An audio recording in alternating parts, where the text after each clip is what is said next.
Hello, please enter your 6-digit conference code.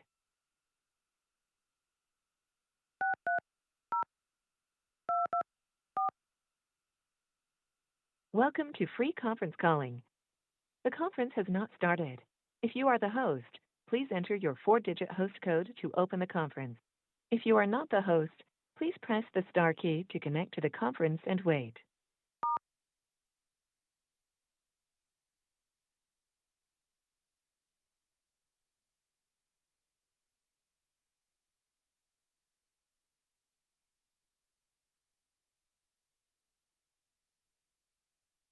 Invalid host code. The conference has not started. If you are the host, please enter your 4-digit host code to open the conference. If you are not the host, please press the star key to connect to the conference and wait.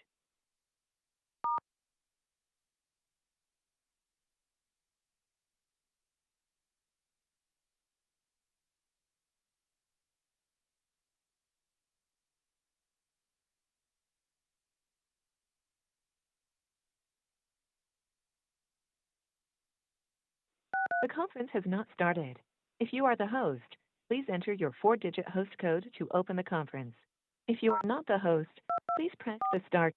Invalid host code. The conference has not started. If you are the host, please enter your 4-digit host code to open the conference. If you are not the host, please press the star key to connect to the conference and wait.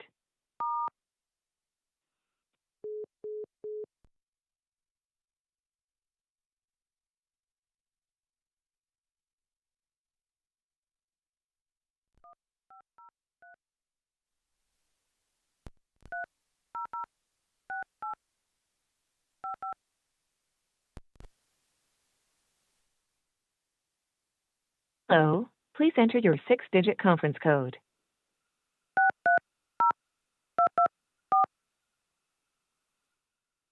Welcome to free conference calling. The conference has not started. If you are the host, please enter your 4-digit host code to open the conference. If you are not the host, please press the star key to connect to the conference and wait. We will now connect you to your call. Please say your name.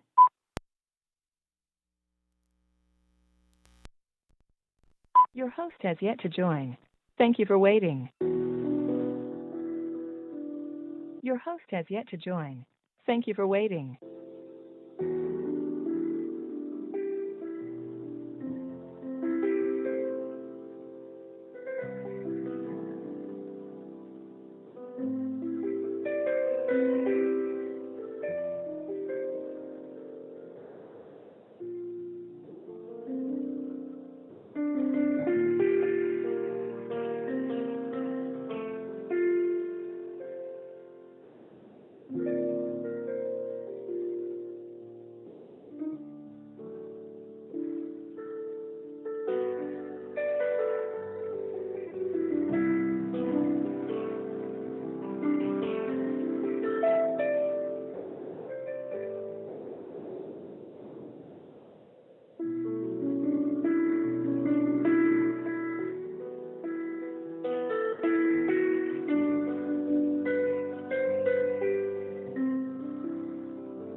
Your host has yet to join. Thank you for waiting.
will now connect you to your call. The host has joined the conference. Good morning. All right, so apparently our internet problem is resolved, or? Nope, we're not being able to record anything. Technical difficulties this morning with Wi-Fi here in the town office.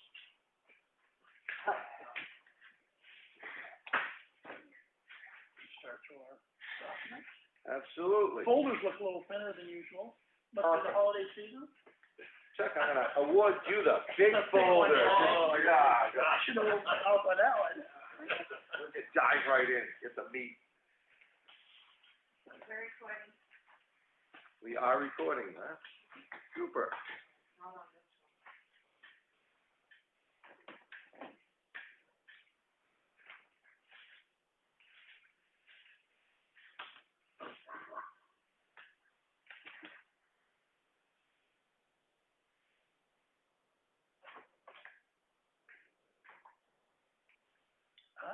Eric Diaz is back with us. Yes, he has been, yes. Yeah, we get more than a standard complement of part-time personnel.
Conference recording started. All right. Yeah. Well, seems to have been a delay here in the start of the conference recording. For the record, we started the meeting approximately 5 minutes ago, and we're reviewing the files, folders, and that's where we're at.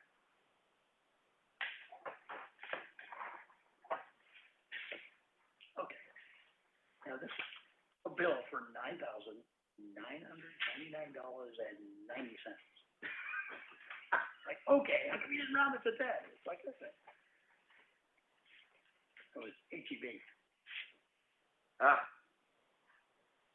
Okay. Yeah, I'm not. No.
Not seeing one. Oh.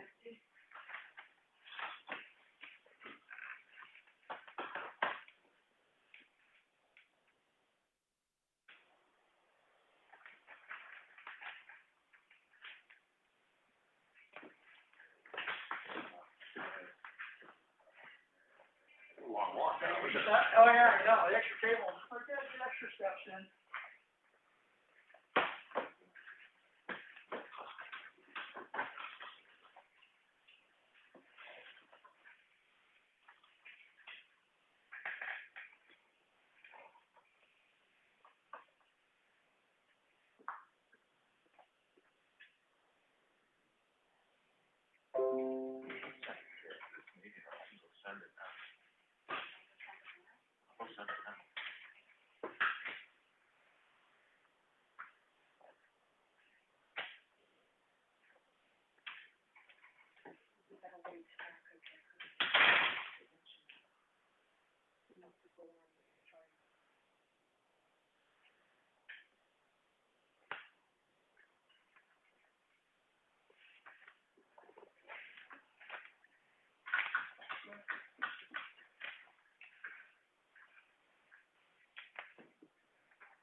gonna cover this? I wasn't, I was actually just gonna put it in with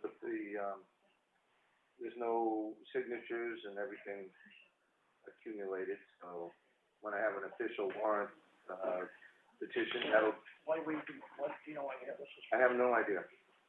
Chris, why do we have this, do we know? Oh, that's from Good, I that works looked for at me. my comments. Good, works for me. Okay, we're testing with Gwen and Vienna in the room. Oh, cool. Okay.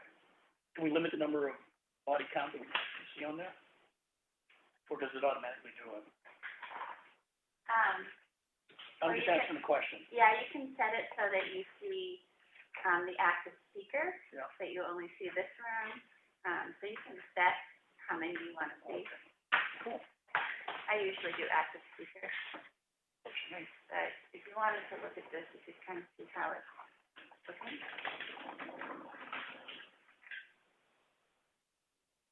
So, That's not too bad. no, it's really small.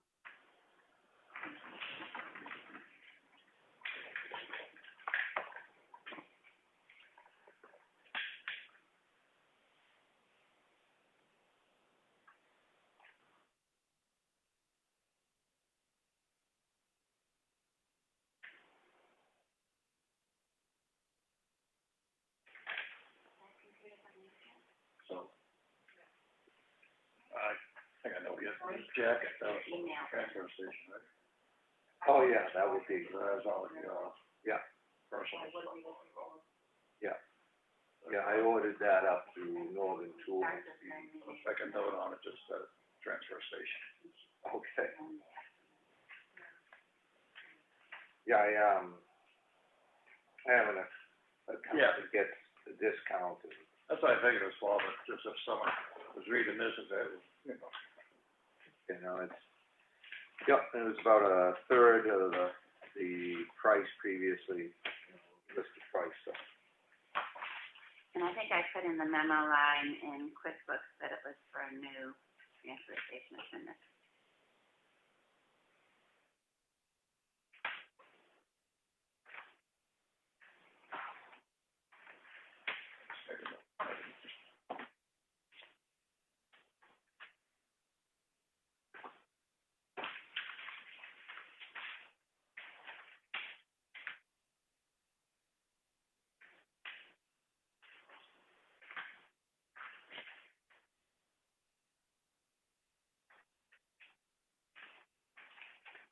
So, yeah, I believe we get reimbursed on the,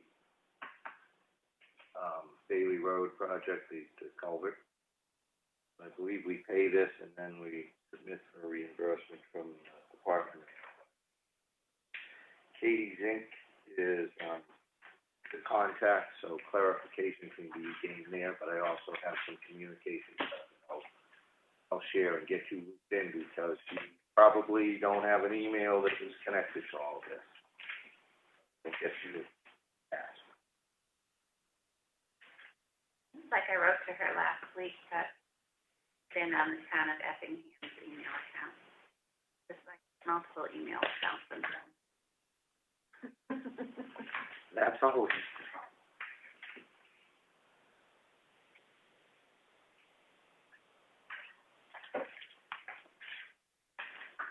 Okay. This looks like I'm signing in two distinctly different lines. One is the recipient and one is the representative certified. Does that sound right to you? Mm-hmm. And I didn't know too. Right, you've only got into one. It has my name listed in both locations. I trust your judgment then.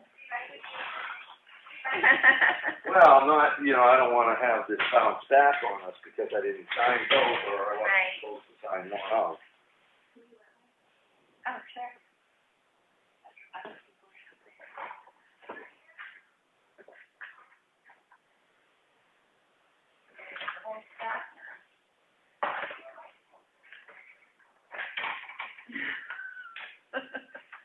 They're all watching us. So they can watch, but we don't see them. Well, they don't have cameras on their computer. They chose to join without video. Oh, I see, okay.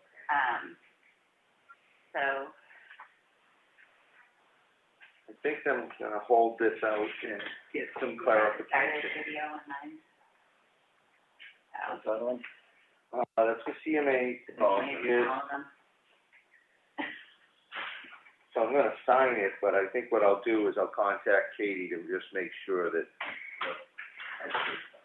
Yeah, and I can always pick it up.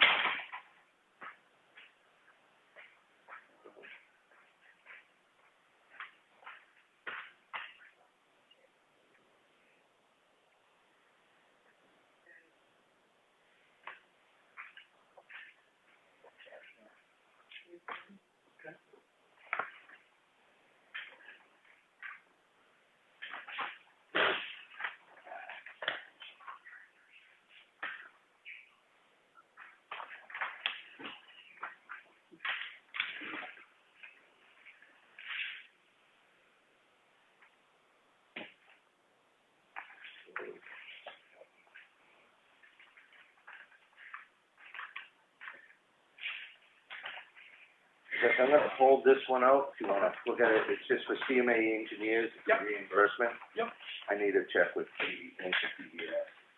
It's for, $1,568.57, so most notably is that is in process now, that whole project has started to move.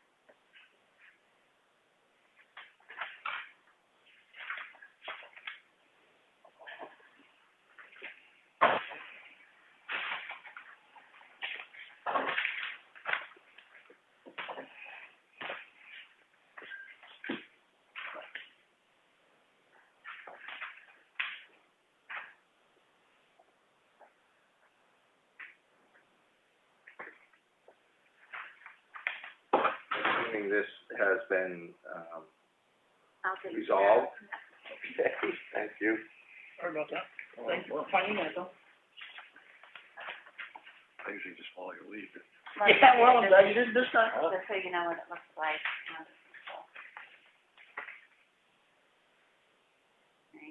Yeah. Big enough. Oh, yeah. Yeah, faster. Yeah, you're totally gonna mess us up, we're creatures of habit, you know. What? Signature lines? We have been, this year, so structured is, the longest serving person, and then, I did it alphabetically when I did it. oh, okay. No, it means you have to read it.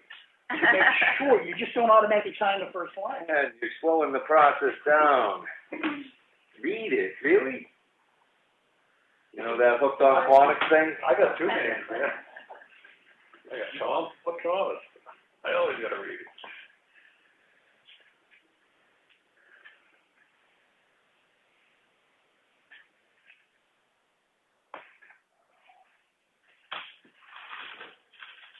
It looks like we're back to paying everything. Nobody's working for free around here anymore, huh? Might be a few in this room.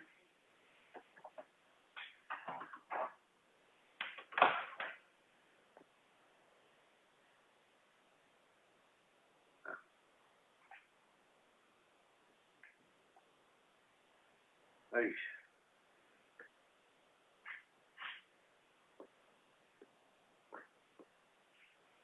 I don't remember if I asked you last week if you like the summary at the bottom of the manifest of what's payroll and what's accounts payable. I do. We're always open to, more details in the information stream, I should think.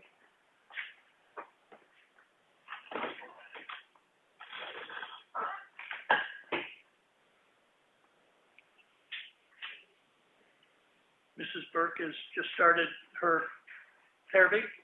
That's correct, yes, it was her first physical therapy session. She's been cranky, so she's getting better. Still means you're cooking Thursday. Still means you're cooking Thursday. Oh, yeah. It's just she and I anyway.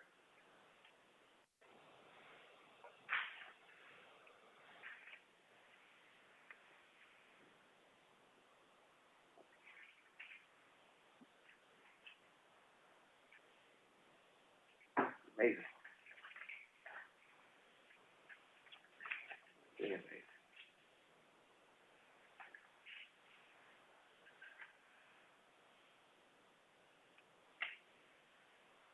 So I'm gathering somebody had followed up on the timesheets.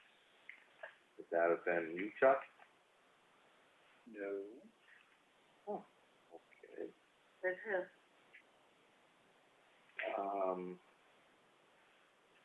There was a discussion about greater detail in the timesheets. It's at least one department. Oh. I missed that today, actually.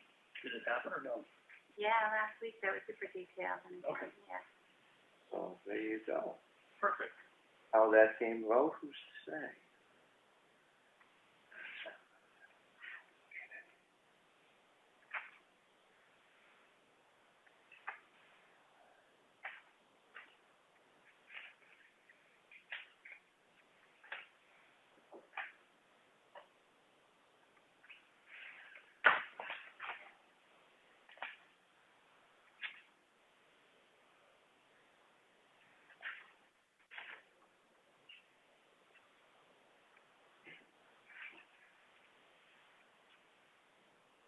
Aha.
You playing with your team tonight?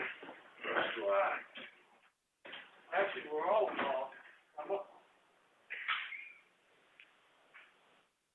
Couldn't remember if that We did. did the nonprofits together. Yeah, I didn't know if we were, I couldn't. I didn't check to see when we were up for. 5 presentations.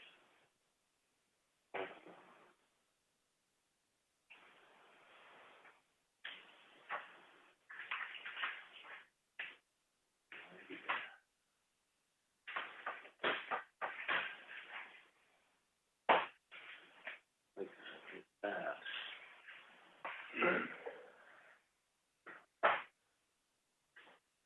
All right, with that, I guess we're done on the file.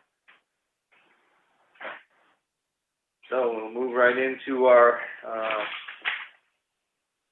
approval of the manifest. I'll make a motion to approve manifest in the amount of $25,262.18. Do I have a second? Second. All in favor? All right. Al and I. With our regular meeting minutes of November 17th, I will make a motion to approve minutes. Do I have a second? Fuller, second. Any discussion?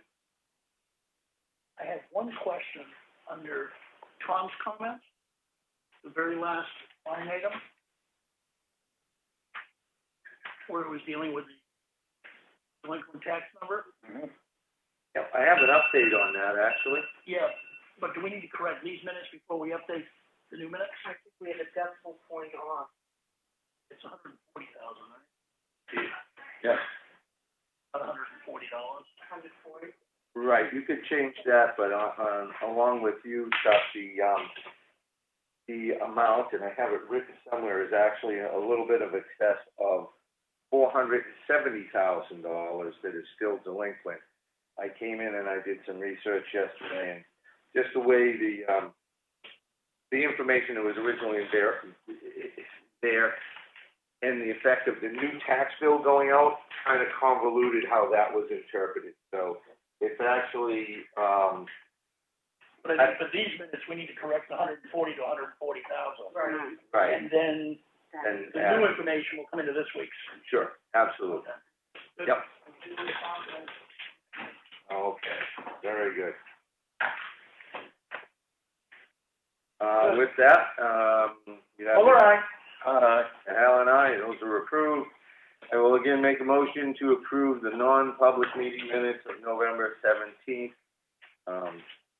Do I have a second? Fuller, second. All right, all in favor? All right. All right. Signature folder. We have a disbursement request from CMA Engineers in the amount of $1,568.57. So that's $1,568.57. As the Bailey Road, Province Lake study for the replacement of the culvert is underway. Let's see. And then we had a tax collector's abatement in the folder for some minor items. We have the mail folder, we have the zoning officer's report. We also have a refund from Health Trust of $1,978.34. And we have an update on Eversource, which I'm going to probably look for more information from the assessing clerk. Did you have something on that on? Yeah, it's basically just an FYI. Glenn has sent it to Avatar, and we don't think it's going to have an impact, but they'll let us know. Okay. It looked like to me it was once again referring to net metering, which is the contested whole issue. There is a pending case. It's being held back at the courts right now until resolution of all the previous net metering cases go through. And Avatar, Gary Roberts is at Avatar, is well aware of this. He's been trying to establish dialogue, and I guess that's been spotty, so we haven't been getting a lot of updates. There's no action, just Not FYI. yet. Something to look forward to. All right, let's see. Is this a recurring thing for the Glen Ave sign? Yes, they still want it.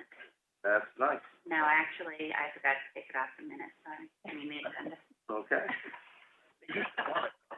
Probably don't want it. I wouldn't blame them, certainly. Announcement. So this is the LCHIP presentation of grant. I guess, are you covering this? I'll cover it. I would. Okay, and Lakes Region, their annual meeting, I believe it's the annual meeting, is now scheduled for the 30th of November. If anybody's probably going to attend that, it'll probably be Mr. Hempton, if he's so inclined. So, let's see. Audrey, brings us to you. thank you for the refrigerator. We're all happy with it. I do have to call Lowe's and see why they didn't take the old one. They were supposed to. And I'll let you know how I make out with that. Okay.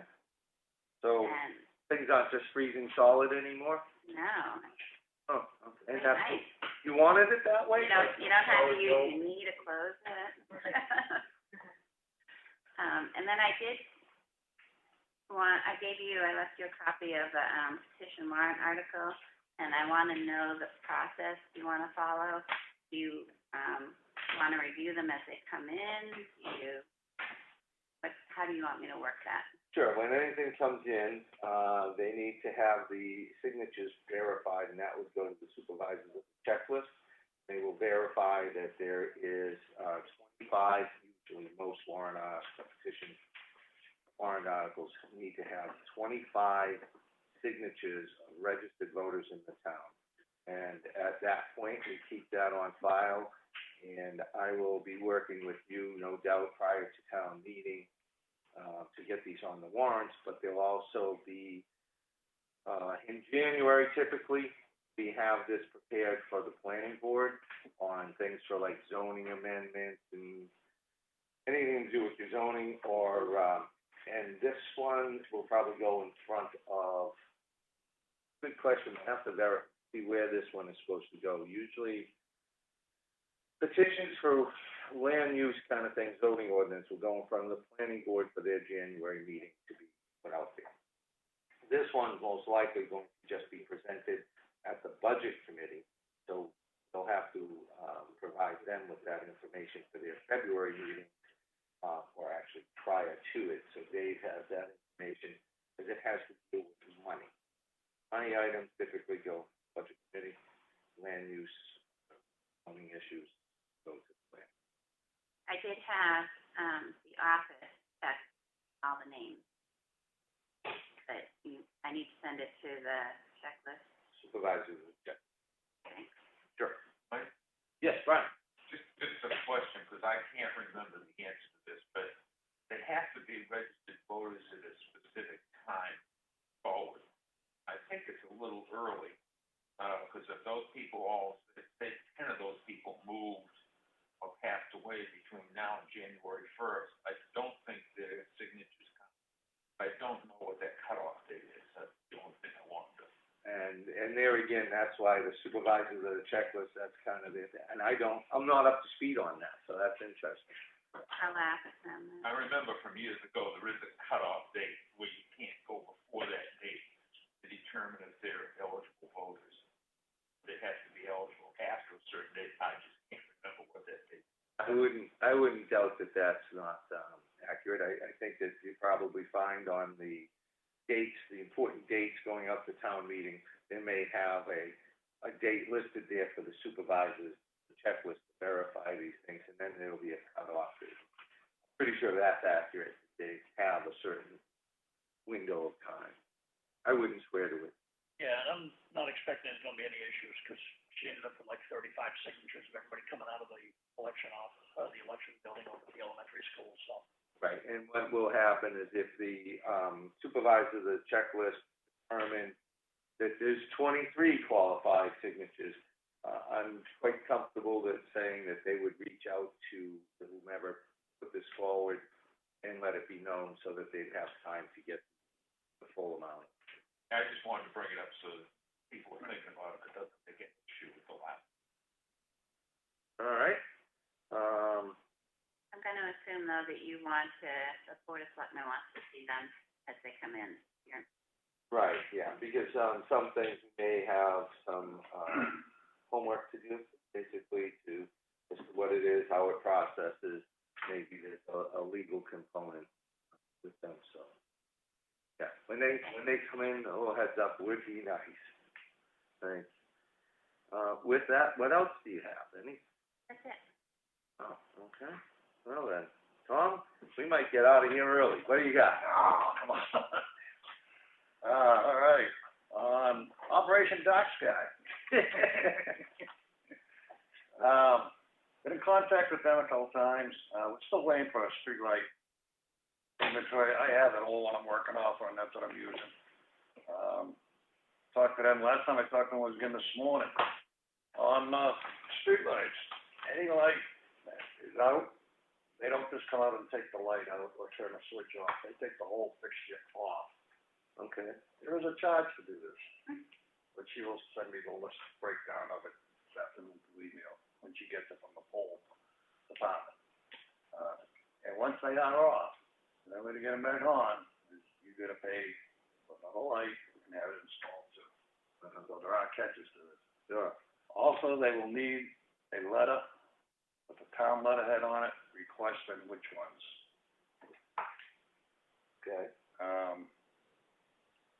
With that, I did though, there is a pole that was supposed to be staying on, that the lights burnt out, there is a work order in for that. There was one in a couple of months ago apparently, but it just got overlooked for the light at an intersection at 153 and Ironworks.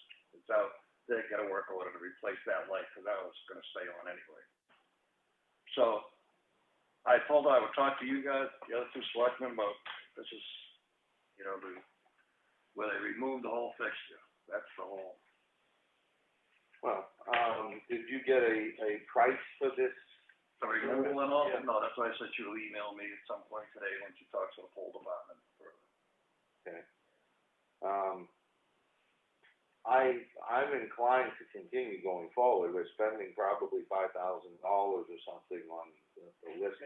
I'm not in favor of taking the lights down in front of the town buildings, the two fire departments in the building. I've driven by them several times at night, and the visibility that those lights put off actually help deter crime. Sure, what? Deter crime. Minimize crime effort. I've gone by the small fire department the other night, I visualized it up on Lord's Hill, nothing there, somebody could get in there, they could get into that building with no problems whatsoever, easily disarm the lights that are on the outside. So unless we're gonna put lights on the building and keep the lights on, I'm not in favor of getting rid of the street lights. Did you happen to Agree with the rest of it. read this? I did. And that doesn't sway your mind at all? Nope. No, because I physically went out and looked. It's not just reading something. I physically went out Oh, I and know. looked at it. It's like, those three I'm not in favor of, but if you guys want to do it, do it. So the two fire, Two fire departments in the town here. all right, well, I'll go, I haven't gone out at night, so I'll give that a whirl and take a look at it too. Good. All right, you haven't had any, further communication from the police department on this list? No, I haven't. Yeah, well, let's not wait on that, but I will go. No, I wasn't, I was moving forward with it. Yeah. And I was gonna give the order to, I had a list here, but, and when she told me what the process is, I wanted to run it by you two before I would say everything other than the ones that, Selectman Fuller has a concern with, we probably should just move forward with. I'd like to know the price. Right, yeah. This is Eversource Utility Company? Yeah, nothing's cheap. Well, again, you know, if we can take $4,000 or so off that, the annual bill, which seems to be going up, we're over budget now because it jumped, I don't know, maybe $1,800 last year. Want to see the numbers? Oh, yeah. At this point, for me, I don't care what the numbers are, because long-term, I think it's a savings. So I'm gonna say I wanna see the numbers, that's my first question, but I don't think it's gonna deter the decision from my end. Time to pull the plug. So I got those numbers in, this afternoon, I'll email them out to you guys, and then get back to me, where you guys stand on it. Yeah, well, I'll be out tonight. A few days or whatever. Yeah, we'll be done. We'll have a decision for next week, anyway. Yep. All right. Also, and oddly, we got, some communication from, Pascal Coates and Consolidated. That meeting set up for 12/2, right, December 2nd? Correct. Okay, was there a time on that? I didn't. Was it 9? They're gonna do something at 9, they're gonna actually do the port cutoff at 2. And that's, So we'll cut over at 2. They need a form first, which I need to get from Lenhart. Yeah, so, and that's gonna go out today, so we can keep this. right, I'll meet with them at 1 o'clock today. And then we're getting that much closer to actually putting a video out of these meetings and having updated services for the offices, okay? Have you, gotten any feedback on the camera in the box in Red Hot as to what any improvements you were looking at? No, and that's partly why I've been watching it, and the ladies are watching it now, so they can, see if you're visible. Chuck and Thomas, if you want to look over my shoulder, you could. So, it seems to look okay. So I think that camera's okay. Position, that's pretty good. Yeah. All right. So we do have the two brackets over here. We do need to get them drilled and get a shelf put up there so we can take the tape off the wall. Can I touch on those brackets? Yeah. On those brackets with two top screw holes? Yeah. Just from experience, when you hammer drill into the concrete, Yeah. that second hole will bust out the first hole, because it's so close on the block. Well, it's pretty small items, so maybe just one. Use one screw, I don't know if it'll turn it, those brackets will. Well, but if we put one screw up into the shelf Oh, yeah. piece on each one of them and one in the wall, I'm gonna guess that's more than enough, because I bet it doesn't weigh 1.5 pounds. It's not gonna go anywhere. I see a smirk over there. Do you have some thoughts? No. No? Nothing aesthetically more pleasing or anything in the frame? No. Okay. All right. What about, sign packages? I know you're looking to complete that for the new year so that we can order. We'll have it in, Okay. by maybe next week. All right. If I get out a few more drives to do.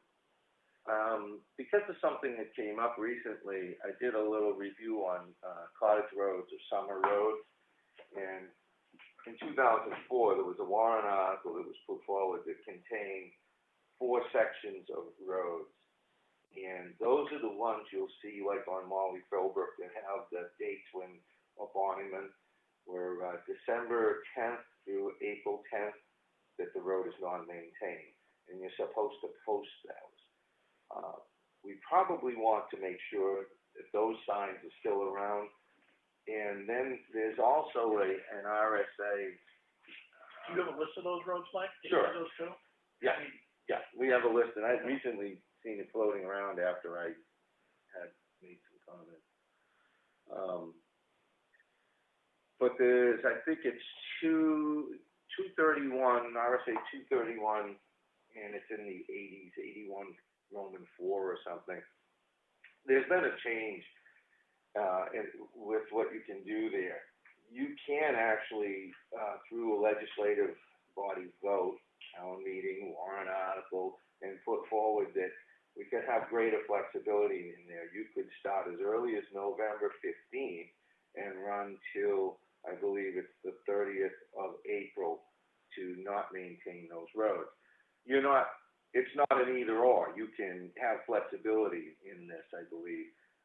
So I'm just kind of curious with ice storms and, mud conditions and such, should we look to pursue that so that we could not necessarily say a November date, but maybe you want to say December 1st instead of the 10th, and run it late into April because of the conditions of the road? Maybe it's better flexibility for us. So it's something to think about, just, is it worth the effort? Does it make sense? I honestly don't know, but it's an option that we don't presently have. Real quick, just back to the sign package. Yeah. We're gonna sit down as a board and go over, once I combine my list, there's a list down in the shed also, I don't know how good it is. But we can take all that paper, and we can all sit down and go over, might be something missing on that I missed. Yeah. Into a sign or an arrow sign or Can we get rough pricing too, once we know that? We can get I accurate. wanna make sure we got enough money budgeted out for next year for this, so we don't blow the budget out. If we get a list together, combine the three of us, what we feel Okay. gonna need in town, then we can get a price, we can whittle it down if we have to. We can even probably do better than that. We can, get an accurate price because Christine got for us, the, prison. Yeah. They sent the book, so it has all the prices for the various signs.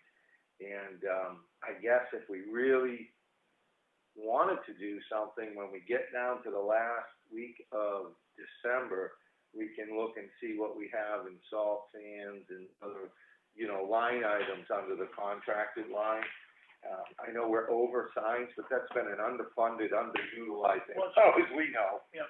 So we could probably pull together, some funding for at least half of, Okay. partial, Yep. and pick up the rest Next year. Okay. Anything else, Tom? No, All right, Mr. Fuller. All right, Land and Community Heritage Investment Program, LCHIP. Last Thursday, the LCHIP folks at the state level did their announcement of the 32 grant award winners. I was one of 2 featured guests speaking about projects out of the 32. We've got really good press out of that particular meeting. The Conway Sun did a featured article this past Saturday. Carroll County Independent did a press release. Union Leader is doing an article for tomorrow. There was a full live Facebook version of the meeting up on LCHIP's website. It was like an hour long. Karen Payne has actually cut it down where just our section shows up around our 5 minutes worth, and she's actually posted that up on social media, and we also have it on the historic Effingham.org website. The grant writing team, needless to say, is fully energized, and they're anxiously awaiting early January so they can start writing more grants next year. Teresa Swanick did a great job pulling together a visual of the large grants so far this year, and put it up on the website. And it totals $490,000 on the website, even though there were a number of smaller grants that have put us over $500,000 this year in grants that we have received. I'm working with the library. I set up an account with the FCC E-rate program this past week, and I've started filling out Form 70 on their website. That will allow us to get bids to improve the internet service in that building.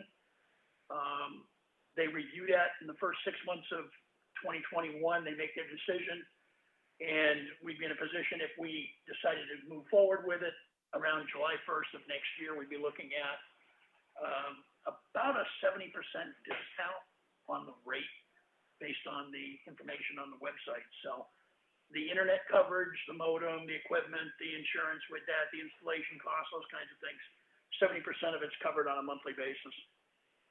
And then that would allow us to upgrade, I think, right? Yeah, because the internet speed up there is as slow as it is here. It used to run before COVID about 37 over 3 or 4. Now it's down around 15, 16 over 2, 2.5. And it just, anything they want to do as far as streaming anything in there, it just chokes because there's not enough there. So the plan would be go to 100 or what is? Yeah, but there's 2 options, and I've already kind of checked them out. So it'll boil down to when we put our proposal in saying, here's what we want, fiber, boom, boom, boom, boom, boom. There's only one that'll do fiber, and that's Consolidated. So, and I've already got a rough price out of Ian Silverman on that, and he's going to confirm it.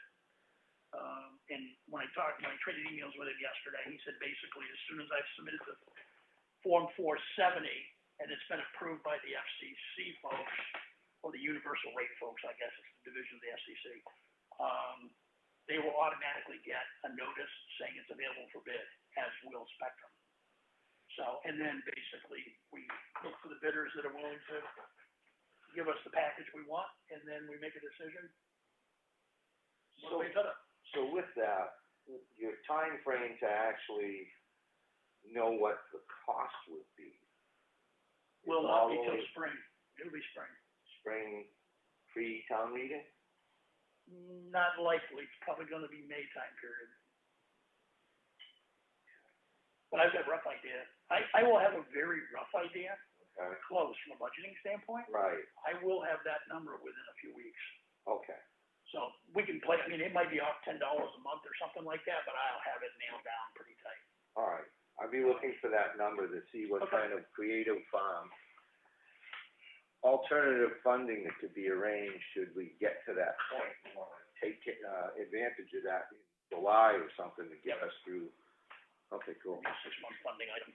Yeah, I'll work on it. Okay. Chris, did we hear anything back on the 3 years of LP gas bill I need for the library? back to you. I know it triggered yesterday because one of the vendors called me again and said, I haven't got the information yet. It's like, no, I don't remember.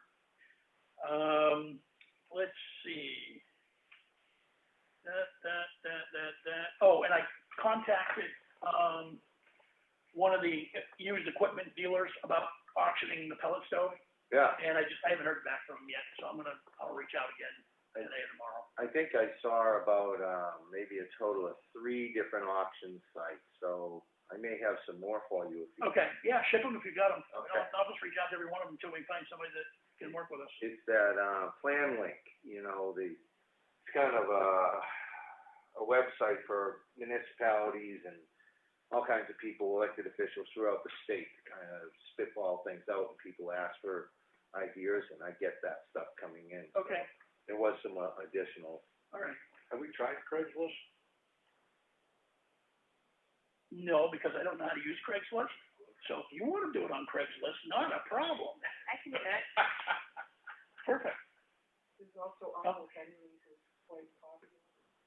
Okay, so sit with me afterwards. Yes, I will do that. I just need a little information. Okay, good. We got the information. Perfect. All right, and that's all I had. Again, I'm probably gonna try and stay and focus on some other items tonight, so I don't have a lot. I would say that, obviously, on Teresa Swanik has posted things. We got, the CMA Engineers has kicked off with the project at Province Lake Bailey Road, so we should find a point in time before early next year, I guess, or maybe, late, mid-spring, something, early spring. It would allow us the time frame for me to file another grant for the implementation of the culvert itself. So I'll be working on that, and we have to follow up and make sure that we get the proper invoices for work being done at the transfer station now, because once again, the same time frame before June of next year, I can file another grant for another $2,500 for the oil collection. So I think we should be able to get that one hopefully up and running, maybe through the winter here, if we can put the sealer down. Yep. Otherwise, maybe we get a couple of drums in there and just have the collection for the time frame that gets us to the warmer weather. Remove that stuff out, take care of it, didn't run the risk, I don't know. So have to kind of figure out what you guys are comfortable with, but it'd be really nice to get that program up. Other than that, I did have a budget question on some expenses that are under executive, the Selectmen's office, and I'm figuring, Chuck, you might be able to think about this one. There's a web hosting that was showing up as a shared thing between the library, $39.76. Is that all us, or is that shared? Like I said, I didn't know what this was. It says website hosting, library shared. Well, the library is using the same hosting system the town website does. But I've never seen a bill on there. Monthlies that spells out a hosting fee, so not drafted, and the town must have been picking that up in the past. Okay, because that's what I didn't understand, if that's supposed to happen. I've got to believe the town's been paying the full bill for years, because nothing shows up on the library's monthly accounting. Okay. And I'm thinking of the 2017-18 timeframe when I worked on those 2 years worth of stuff, nothing on it. All right. That in motion posting? I don't know exactly, Chris might be able to. It's WordPress, I believe. Okay. Well, that's something to probably consider going forward, if that should be a shared thing or all on us, because those things always seem to change and take on a life of their own. But that's nothing I'm gonna press, in the moment. We can look into it. Yeah, just, I don't know where it'll go, down the road. The library may want much more, and it may have a greater effect, so. An additional question is, and I think this has already been answered, there was a background check, and I think I know this office paid for it, so it was a small fee, and that probably should be shifted to the library, because that was. Yep. So anyway, that's all I had on that curiosity. Mike, give us a copy of that share thing, because this doesn't sound familiar to me either, and I'd like to be able to research it. Yeah, it's, website hosting. It's on your sub-accounts in February 7th. So I can give you that information under the meeting. You'll find it it has an asterisk 4545. And again, the amount was $239.76, so I think that will put you in the right direction. No problem. Like I said, it's not something I'm trying to squeeze that money out of the library at this point in time, but I think there's a potential. Good understanding where the costs are. Yeah, and this could change as the evolution comes in. Let's see. Obviously, Teresa put some other things on the website, and we did get the Snow Road grant for $250,000 from the USDA. That's all a done deal. Congratulations on your homework assignment for that. Yeah. Well, I had a lot of support and help here from the office staff and you guys. So no one person does anything. So with that, I'm looking to get some input from HEB Engineers and Mike Hansen, the bridge contractor, as to what they need for materials money to go out. And on that, we need to secure, which I guess I wasn't aware this didn't happen, but the municipal buildings, safety building that was liquidated, that money hasn't been requested. So we need to request that from the trustees of trust funds and get that into our account, along with the $200,000 from the bridge fund, the municipal-owned bridges. That has to come into us. And that bridge money, of course, would be the money we would, the prefabrication over the winter of the components of the Snow Road Bridge. And the time frame for that is weather dependent, obviously, but April or May for that project to kick off, and the goal is to try and get that done before we enter the month of July. Nice to get it done before school lets out, should we actually have school. So that's also be kind of worked out, but those are in the works. One of the things I have on the agenda to work with Audrey today, next Monday, is to start putting together the carryover funds. So we're not quite as pushed as we were last year to happen, because the audit is kind of a big deal with that. We finally pulled it up when it was in the minutes they were looking at, it didn't have the actual copy attached to what it did. Okay. So they calmed down after they saw that. But I would like to work with Audrey to start that, and then make sure you three guys don't have other stuff you want to carry over, to make sure that works on time. Right, and I did speak with Audrey about carryovers earlier, and there are a few things that we'll be looking to carry over, so we'll definitely address that. The other thing is, and I think everybody's on board with, is December 1st, we want to release all the monies that were allocated through town meeting for 4901 stuff. Well, it's probably just the 4915 and 4916 capital reserve funds and the expendable trust funds, to get that to the trustees so that they can deposit that money in their account. And I know that Chuck had a couple of items that he was going to supply the office with for the other direction, for those folks, the trustees, to give us the monies for our reimbursements. And I think those total $15,000 on 3 separate items. Yeah, for this year's work. Yeah. Okay, and so you will. I'll work with Honor. Okay, great. Those are big key items to take care of. We want to. It's my plan not to come up tomorrow. It's my plan not to come up again until next Monday. Okay. But we ought to have that so that the checks can be cut for the next manifest, so that it works, so that we'll work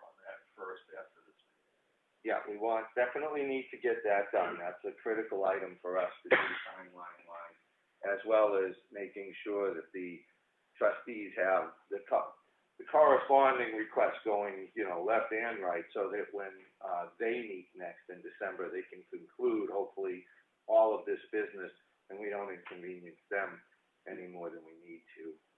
So those are big milestones. With that, I don't think I have too much else I don't think I have anything left. Except Mr. Strauss, is there anything that you'd like to? Okay. We do have, fire chief want to go into non-public. All right, before we get into that, I would say that I did, again, reiterate that I came in and chased down the numbers of delinquent taxes, the amount, and that was just slightly in excess of $470,000, and that combined all years past. So that would be everything outside of this last tax bill that just went out. So that'd be 18, 19, and 20, those 3 years.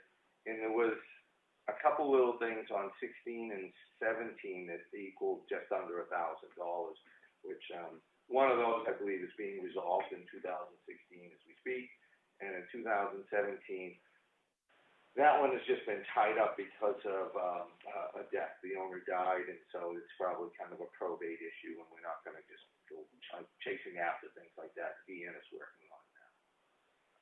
So that was the update on the delinquent taxes, and that's pretty much it. I don't think there's anything else that I need to bring up today. With that, Mr. Burke. I just wanted to let Mr. Strauss know I kind of loaded him in yesterday. I told Audrey what a great job he did helping me get the actual warrant done so that the Department of Revenue Administration accepted it last year. He and I spent a whole day on the phone with DRA trying to get the 2 green lights on all the warrant articles. And I told Audrey that you were the best guy for her to latch onto to help her this year with that.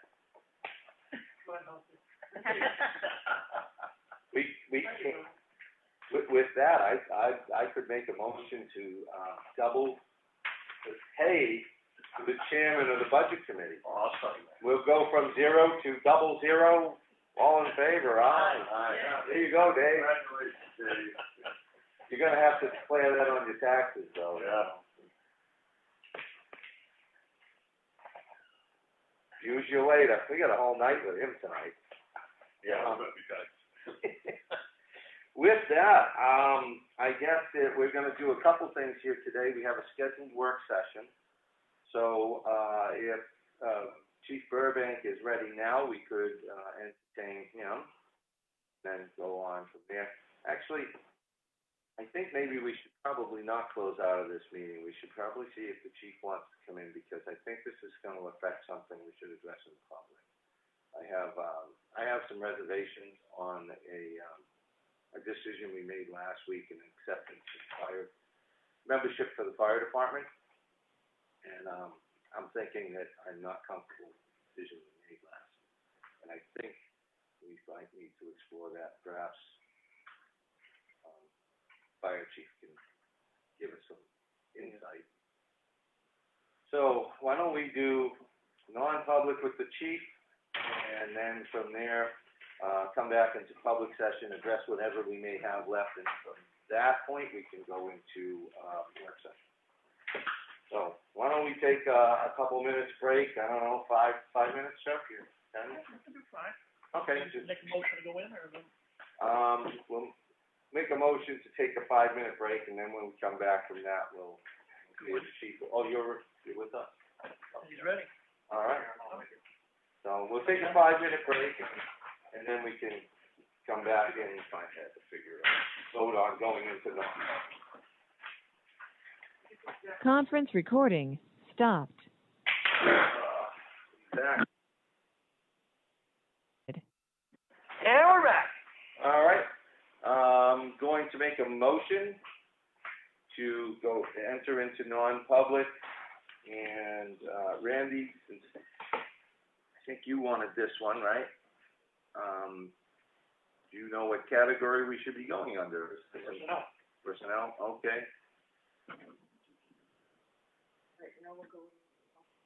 Wait a second. Not yet. Need to vote on it. So, this is personnel. All right, we'll go, gonna make a motion to enter into non-public under RSA 91-A:3, Roman 2A. And with that, do I have a second? Second. All in favor? All right. Hal and I? All right, let's do it. Conference recording stopped.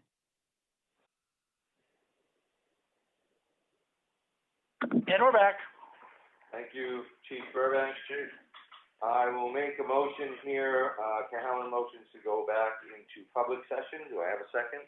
Fuller second. Okay. All in favor? All right. Cahalan, aye. Thank you, Chief. Thank you. Yeah, Chief.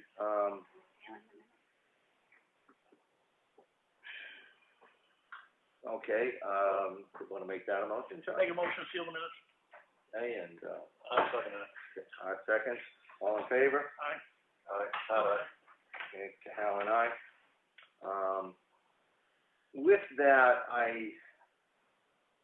coming to understand that when we were last here, last week, I believe it was, we approved accepting a membership to the fire department based on a background check. That check has not happened at this point in time, and with clarification, came to us that the individual being put forward wasn't being, it was simply that this person has applied for the position, but it wasn't with the backing of the fire chief one way or the other. Normally we get a recommendation for the fire chief to approve someone. And apparently we made an assumption. I know I did, maybe we all did, that this person was being put forward with the recommendation of the fire chief. So at this point, I would like to make a motion to rescind the blanket acceptance of this person to the fire department based solely on the background check. I would like to reserve our discretion after the background check is received as to whether or not we're going to accept Mr. Sean LeMay as a member of the fire department. Any second? Okay. With that, I'll take a roll call vote. All right. Cahalan, aye. Chris, that's gonna have to get into the minutes. Good. All right then, we're in public session. Mr. Burke is back, looking like he's uncovered some documents that is gonna. Your website hosting fee. First of all, it was a little hard to find because it was paid using the credit card from Citizens Bank before we changed over. But it was paid for, authorized by Teresa, and it's for a 2-year, it says 2-year renewal receipt for web hosting for the town and library websites. That's an interesting one. I'm not sure that should get passed off to the library at all. I don't. I think No, we're just. we need ultimate control on that. And it is off the same hosting platform. Right. And where we maintain Teresa to handle the website, I think that would be ours. Right, I agree, because we link the library in there. Correct. So, okay, so that one's, And it's a 2-year. right, and that's, Teresa tends to stay up with that one and lets us know. Want this? No, that's great, Brian, that answers my question, that's all I needed. And with that, the history is over, and it was just, see, what happened is it was paid on the credit card with a whole bunch of other items that were broken out. And so when it got broken out, it went to the computer and the executive. Okay. But it showed being paid out of another line item because it was a credit card.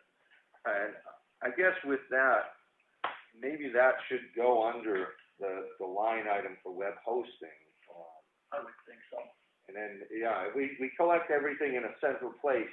I think we can if it's there, we know what it is. If we Yeah. have to make a salary adjustment, we do so, but the overall, I mean, that line It should be should that that. line item. Yep. Yeah, and that way we can stay apprised of increases, you know. Right. Okay, And I think it's a general category is web hosting, the way we put it on the book. I believe so, and I've got Okay, more that's good. copies of the budget than I need, so, It's just one of those things, is every 2 years, so you have to remember 1 year it'll be less than the next year. Yep. Got it. And sometimes those slip through the cracks. That's why we're gonna separate it and put it into a separate category. and. Hopefully it won't. And that's the thing, I think that did slip through the cracks there, for a little bit, and it was, basically a delinquency notice that we got or something, so we had to scramble and get that back on, probably why it was a credit card that was used. All right, I think that's covered. Next week I do have, a meeting with a gentleman from Manchester who, I guess the organization for DPWs, in the state, this gentleman heads up. I don't wanna say his last name because I won't do it justice, I'll just call him Tim. So Tim is gonna come in and, meet with me or the board, whichever, next week. He was referenced to us by, C.R. Wilkie, and who oversees the municipal bridges in the state of New Hampshire. I guess he thought we were doing some interesting things in town. He's gonna come in and talk, because we're members apparently of the association that I can't even draw up the name of, that we're part of. So Tim's gonna give us an education and kind of come into town and see what we're doing. I think it might have to do with some of the, creative, projects that we're getting funding for. So is this part of the regular meeting, or? It's not, but it could be if we all wanted to, you know, be here when he comes in I next. mean, I'd love to do it as a work session and have a good open discussion where we could. And that's what I suggested. There would be, you know, it could be just so totally informal, or if he catches us at the tail end, we tend to stay for a work session. So it's just a, Either way. Yep. yeah, and that's it. It's just an FYI. We can fit him in. And he wants to come in and, It's about DPWs. good things that's going on in Effingham?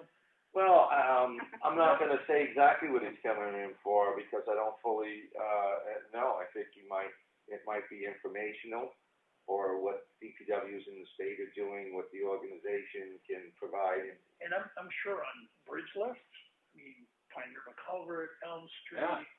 Bailey Road, Snow Road, I agree.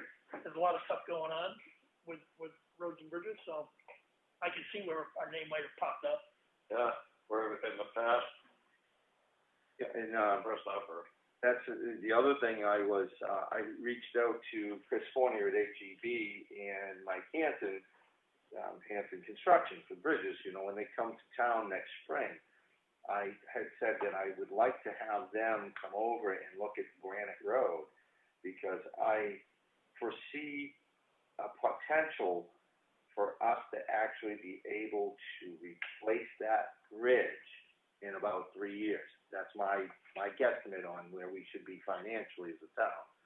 And if that comes through, they're going to provide us with an estimate of cost next year, so we can have something to move forward with. And then we'll see, it would be a warrant article when that gets decided, but, there's a strong potential we could get to that point. And if the people want to replace that infrastructure, we might be well positioned to do so. So that's kind of a bright spot, I thought, looking things over this tax year, this whole cycle, it really lends itself to that project. And, after that, we've got, the Huckins Pond, bridge. It is a potential, and I think, in talking with HEB, clear spanning that would be, a good option. You wouldn't have to get into any wetland permitting. Right. And that being such a small bridge, the bridges that Michael, builds would probably be a really nice fit, and very inexpensive comparatively to our other options that we've seen. So, anyway, we got more bridges on the horizon. Something like that one, could we use the existing abutment, or we have to put a new abutment in? I guess that would be the conversation. Is the abutment, suitable? Would we span beyond the abutment? What would we do there? So that would be the conversation on that one. And, I also, in talking with C.R. Willoughby at the state level, Bridge Aid had kind of imploded there for a while, and it's going through some pains to try to become viable again. They're getting rid of about 3 or 4 years worth of applications that came in, and how they're grading and processing those.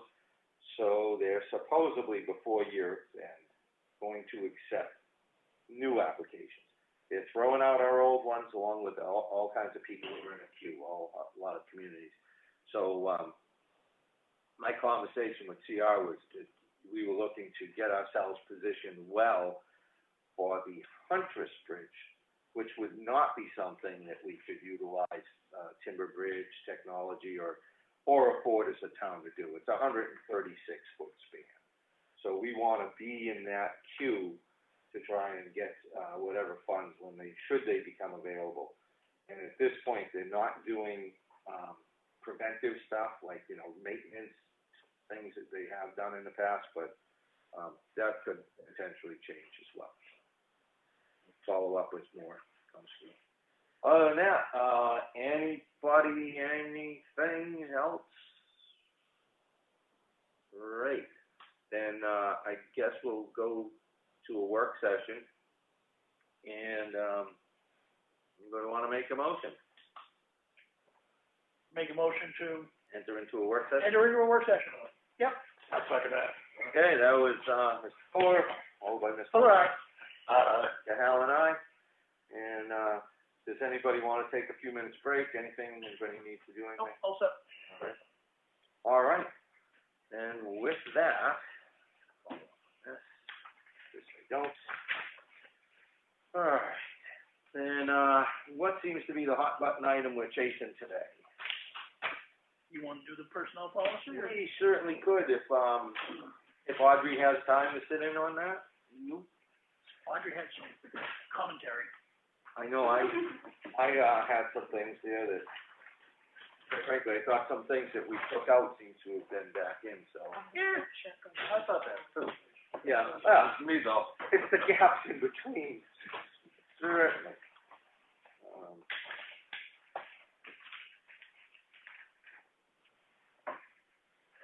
Is the phone on? It is still on and should be. On? Yeah, work sessions are, Yep. I stopped recording on Zoom though. That's all right, as long as it's going out, we don't need to probably record as long as it's being transmitted and it's being taken. Work sessions are a little bit less formal. Chuck, I'm gonna pass this off to you because it answers your questions. And it's Article 21 in the 2004 town report. You'll find that specific language on Cottage Road.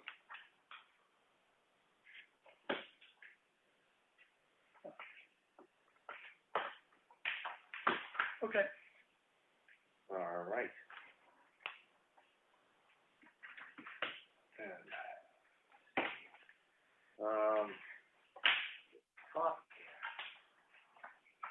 Did you read that line in your version of the whole thing? So what? Did you read that line in your version of the whole thing? I don't have a color printer in this house.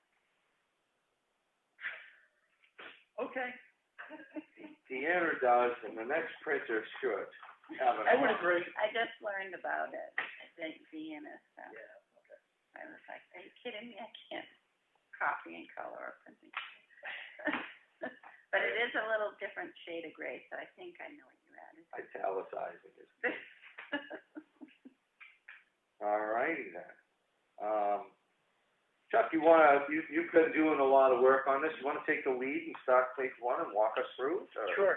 Actually, page 1, and 2, and 3, and 4, and 5 are basically table of contents and cover pages that need to be realigned, and eventually, when the final is done, new page numbers attached to the line items. Okay. You know how to make those links?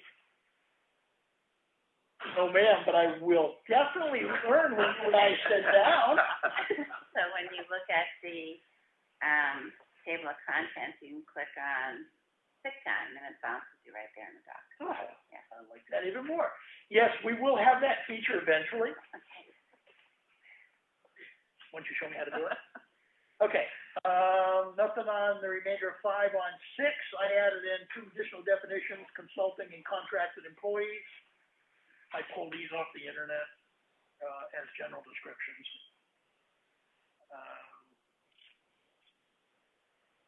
Yeah, I didn't see any problem with the 2 additions. That would be lines 2 and 3, consultants and contracted employees. Yep. And then the next one on the anniversary date, I just eliminated the second line totally. I didn't see we needed to have a reason for it.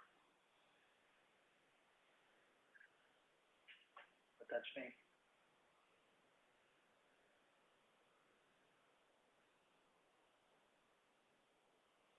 The black is what was in there before, the dark color. So you're adding the red. Hey, watch. All my changes are in red. Some of them are additions, some of them are deletions. The deletions have lines to them. Right. Okay. Now, since this is addressing the anniversary date, what are we're not doing calendar year, or are we? Is that what you're suggesting, or are we? I'm open. I just left what was there. I didn't make any changes. I'm open to anything. I think the only place the anniversary date is applicable is, the increase in years for vacation time. That's the only other place it gets referenced. Right. Just to keep in mind when we get there. Or would it have any effect on full-timers with, like, the police department? Well, that's where I figure it. Where we have pension, so that does make a difference because anniversary date drives. Right, all manner of things. So, Correct. I would think just putting down what is, the anniversary date, and to me, that is your date of hire. I'm good with that. Okay. I can reword that. All right.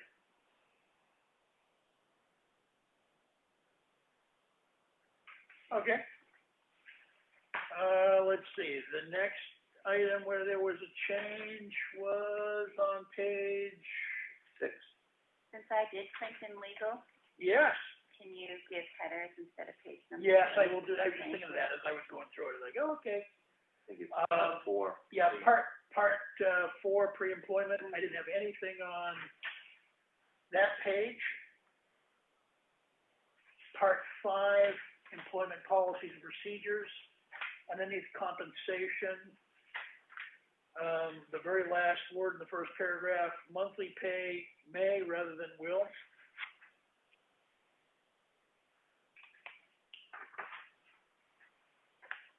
I'm sorry, say that one again. Change the word will to may.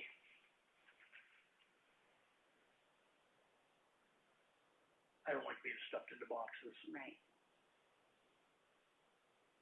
Yeah, I don't have. You know me, I always like my options, so I would be fine with what you think. No, yes, I can see you thinking. No, show me which will. Number 3 under recruitment, if I'm in the right spot. Okay. All right, and then the next section after that. You have a striking. Do you want me to bring up things if you don't want Yeah, to? oh yeah, that's what, Okay. that's what. Under the compensation, that first paragraph. Yep. Is paid every week and compensated for all the time actually worked and sick and vacation time. I thought instead of sick and vacation time, you might just want to put benefit time because if it's a holiday. Oh, yeah, okay. So benefit time includes sick, holiday, and vacation. Yep. Skip forward here on me. What page you're on? Part 5, employment policies, procedures. Compensation. Second Right. category, compensation.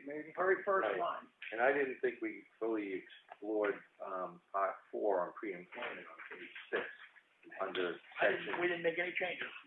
Section 3 in mine has a red May. Available positions may be posted in the work session. And followed by the town selectmen and/or department heads with and/or department heads struck shall determine the length of time for which applications will be received, but it will be no less than 5 working days, or 5 days, work days. Then I'm gonna let you drive. Oh, My version has all oh, corrections wiped out and. this is what, okay, sure. And I'm good, so that was an earlier version, but look, it doesn't hurt to go down through all the stuff that. Okay, I guess I don't have any problem with the strike of the and/or department head. How do we feel about no less than 5 days in the workplace for postings? I guess if you needed to fill something quick, it probably is expedient. Yeah, I mean, and if we needed to do it that quick and we had a candidate in mind, when we advertise that, we can say candidate identified. So. All right, well, If you're going to have a candidate already identified, the general consensus is to appoint that and not go through some hiring process that gives everybody false sense. Depends on the position. I went through this many, many times in the corporate world. I mean, they were very finicky about how to do stuff under the HR guidelines, and there was always, no matter what, you always had to go out and do it, you documented it, that it was advertised, because somebody could come through the door that was better qualified. You don't want to disqualify them automatically. Can't we just leave out that from the Comeau? Oh, okay. You receive, just leave out, but it shall be no less than, No, we need a time frame in there. okay. We can make it a shorter time frame if you want to. I think 5 days is pretty short for a posting. I mean, in my world, I worked for a company a long time that posted 3 days for an in-house posting. So. No less than is, so we can have it longer. It says no less than. So. Right. If you want to do no less than 3 days, I can live with that because we can always say longer. Well, the difference here for me is when I worked for the company I worked for was huge, so you had people in-house to draw from. I think 5 days is fine because chances are with the limited personnel we have, you're going to find you can't fill most positions. In our corporate world, they mandated 3 days minimum, 3 business days. There you go. So you can. And that's the other question. Do you want to use 5 days or 5 business days? And work days to me is a definition that's not used anymore. Right. I could go with the change of work days to business days, and whether you want to post it at 3, since we both seem to have had that in our history, I have no problem with 3 versus 5. It just says no less than. It doesn't put it Right. how long you can do it. Okay. All right. Then those. Tom, you have any thoughts on that? No, I'm all right. My only one was that last sentence, but I'll explain. Okay. Then I go to page 7, and it has part 5 down the bottom, employment policies and procedures. Can we go back to pre-employment? Sure. Okay, under nepotism, number 2, you have, these criteria will also be considered when assigning and transferring employees. Then you have the definition for the purpose of this policy, immediate family. I felt that whole, for the purpose of this policy, immediate family should be moved up to after the first sentence of the beginning, because you use immediate family immediately. So I thought it should be So right at the end of the very first line. yeah. Yep, that's good. So I did Yeah, for the purpose, move it up and into here, move it up to there. and then push that forward. Okay. Yeah. Good. Because you have a definition and then you have sentences and then you say what the definition. So how would it read? It would read, It's gonna read the same thing. It's just gonna be a different position where the paragraph is. at the beginning, it would say the town of Effingham will consider a member of an employee's immediate family for employment if the applicant possesses all the necessary qualifications for employment. and for the purpose of this policy, immediate family includes. So you define immediate family right away. I do not have a problem with that at all. I'm just trying to find it on my copy. Where is it? Okay. You could do nepotism, Oh, nepotism, for okay. nepotism. I got it. Okay. So it's moving Four. for, Oh, far. yeah, the immediate family Got up to, right after the sentence. Not a problem. I just, Chuck said far. Or, I heard four. I'm looking at number 2 going, what am I missing? Yeah, well, yeah, that's that little enunciation thing. Not a problem. So what part of the South are you from? Okay, sorry. how many of them Massachusetts here? Oh, those people. All right, next, Okay, what's so your next one? I went down to, the probationary period. No probationary period for 90 days, question. Okay, wait a minute, where? Where, I'm right under part 5, employment policies and procedures, which is at the end of nepotism. Now, this was a question apparently posed by Chuck. that's fine. I thought we'd answer that one. So the no probationary period of 90 days, I'm not sure what that is. Where is that? We took it out. It's not there. He's looking at an old version. Because I'm looking at the version you threw at me last week. Oh, that was, like I said, it was an old version. Oh, okay. You told me you wanted a copy, I threw it out. I said I hadn't printed one up, so I I went took on. the 90 days. All right, so we scratched that. I'll just move along then. And then also on the, aside of code of conduct, it had need to add guidelines about confidentiality. Are we still at that point, or have they been somewhere further along in the document? It says add, Actually, I think I missed that one. it says add confidentiality clause here at the top of my next page, which is page 8. So if we still are looking for that clause, Yep, we are. all right. Some of those will. See, there's a good reason why that prior version is important. This is why when people ask me something on something I've been working on, I've got like 10 versions, Yeah. and I go back, well, I did it with you, the contract language. It's like, here's Yep. everything I worked on. And it helped. I took all those versions and I did them paragraph by paragraph down through it. So, okay. Task. Okay. Then with that, I'm under compensation. Let's see, I have a one-liner in here that says, an employee starting wage rate will be negotiated by the Board of Selectmen at the time of employment. The Board of Selectmen at the time of employment is an addition. It is? That's what I have in red anyway. Yep. I'm good with that language. I just thought I'd bring it to your attention. Any thoughts, anyone? Okay. Then I have under that, decisions to grant merit increases shall be made by the town's Board of Selectmen. I think the word merit has been addressed in other locations as to whether it's merit or another term. And that was not highlighted, just food for thought. So as this goes down, we have a sentence ending April 15th. We pick it up with, such reasons shall be reviewed with the employee. Generally, employees shall is struck in the copy I have, and may has been provided. So with that, I think we tend to lean towards the option of may. Eligible for performance in the word merit is struck. So performance increases was the term used. Do we want merit? Do we want performance? Probably be consistent, it should be merit. Okay, so we leave merit and take performance out. Yep. Okay, and the performance was in red. Yep. Does your copy have, say, utilizing a performance evaluation form? And if so, my question was, does the town have a performance evaluation form? We do have utilizing, yes, I have the performance evaluation form. We have that. We did a bare bones version last year.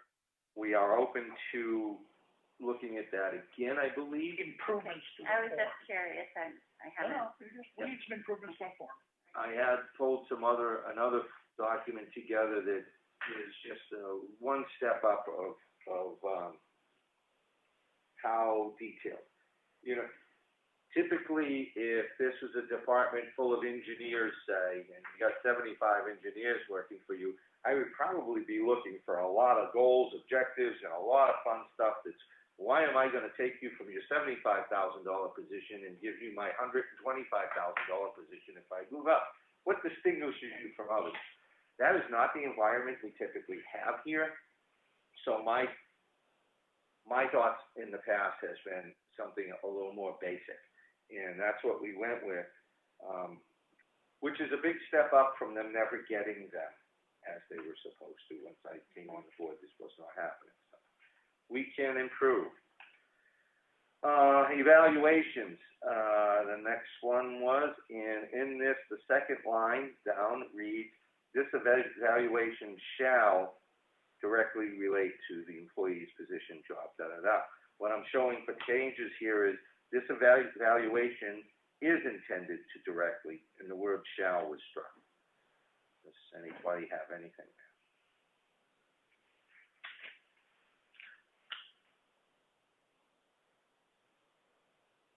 Next. Okay, so I'm good with shall be instructed. Now I'm digging. We're leaving it at shall, or? No, shall was struck. Is intended to directly. Okay, I am on page 10, and it looks like this might be for legal review, drug or alcohol. Each total rework per NHMA federal guidelines is what I have written here in red as Needs legal review to have us. okay. And then it did have a bunch of language under this in blue. So, do we have any? I wouldn't even, that one I would just leave, wouldn't even touch it, because it's gonna be whatever the attorney comes back with. Is that the whole disciplinary action one? No, drug and alcohol,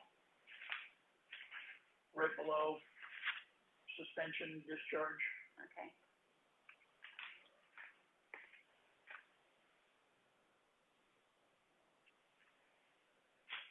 Yeah. Okay, so with that is going to be for a later date. There's actually 2 or 3 sections, Mike. Harassment's another one that's gotta have legal review. Yeah, I see personnel file, factual information is down there too. And then, in the interest of protecting the safety and health of its employees, the town will not permit any employee to be under the influence. So that all fits up in that review. Okay. Then I'm on 11, page 11, and it has smoking. No employee of the town of Effingham may smoke or chew tobacco products in the buildings or vehicles. I'm gonna just back you up 1 second. Okay. Okay, just under disciplinary action, I just a couple notes. On W, violation of any town policy, and take out in this handbook. I don't know what all a handbook, but there are the policies, so I thought violation of any town policy. It might not be in whatever handbook this is supposed to be. Right. I always had a problem with the word handbook versus policy anyway, because we don't really have it. Yep. No, I like that reword. Okay. Next. And, I did have, I'm having trouble reading my writing. I thought V was, redundant to something above it. did you say V? Yeah, V as in Victor, unsafe conduct at work. It's redundant to a lot of other things.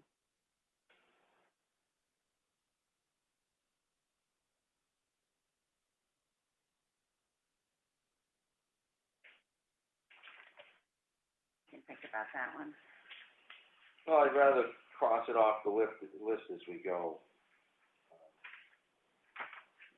This policy's been in process for far too long, so let's make a decision.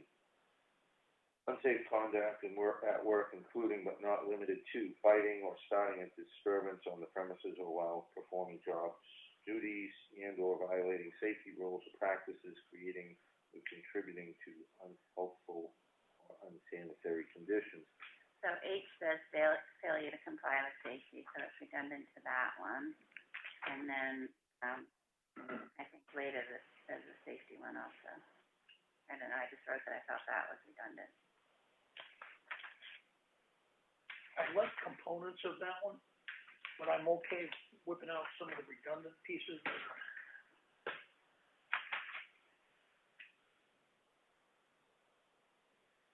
I could take out violating safety rules or practices. Yeah, But then again, you know, it is very specific, whereas the other one is not. The other, where'd you point us to? I looked at H, right. right, and then J says being rude, obnoxious, or inappropriate, so B kind of says that too.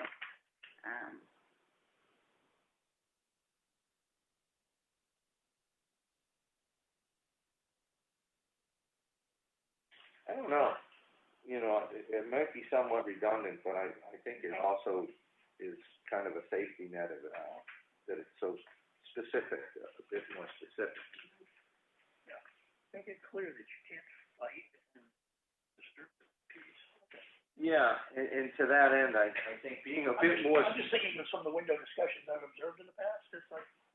Yeah, Okay. point taken. All right. Obvious, missed some of those fun. Hopefully we've eliminated them, so you never have to see them again. I know you said drug and alcohol are, is for legal review, just in the second paragraph, you have to test positive for drugs and alcohol. I would make that an or, drugs or alcohol. The smoking, I would include vape, and, I would make it 20 feet, that's what I found in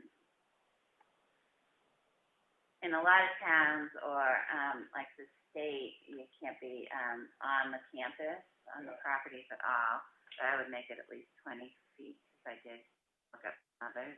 I'm good with that. And, Tobacco smoke 10 feet away is not a lot of people. right, Issue with that. so I'd include vape and the smoking, chewing tobacco, et cetera. And then on school and library, it shouldn't be at all. Town buildings, right? School and library, Yeah, town school buildings. wouldn't be us. Right, the school. Not town buildings. Right. Okay, the library. Yeah, library is. Yeah, so I don't think it should be on that property. Okay. Where did you see the town buildings covers it? Or vehicles, you know, that would presume, I think if you're gonna list vehicles, clarification would be town vehicles. Because that would send the message, I can't sit in my car. Yep. Somebody, Got it. Mm-hmm. Good point.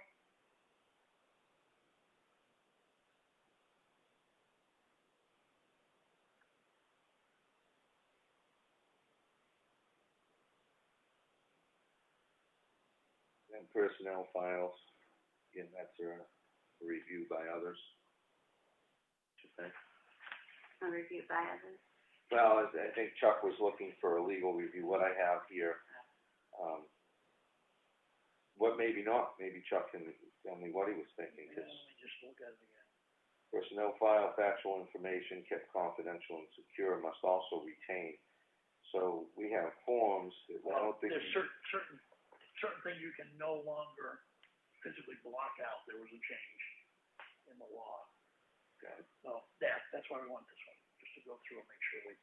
Okay, so that doesn't need a legal review, that's an in-house review? No, and actually, because it's, unless you're gonna go research the law, I'd rather have the attorney give it to us. I've got enough to do without trying to figure it out. My only note on that one was the order of things, because it's, kind of negative. You always talk about written evaluations and documents. Then you talk about probation and, formal reprimands, and then near the end you have promotion. So, like, I don't know if that is a big Nope. deal. It could be reworded.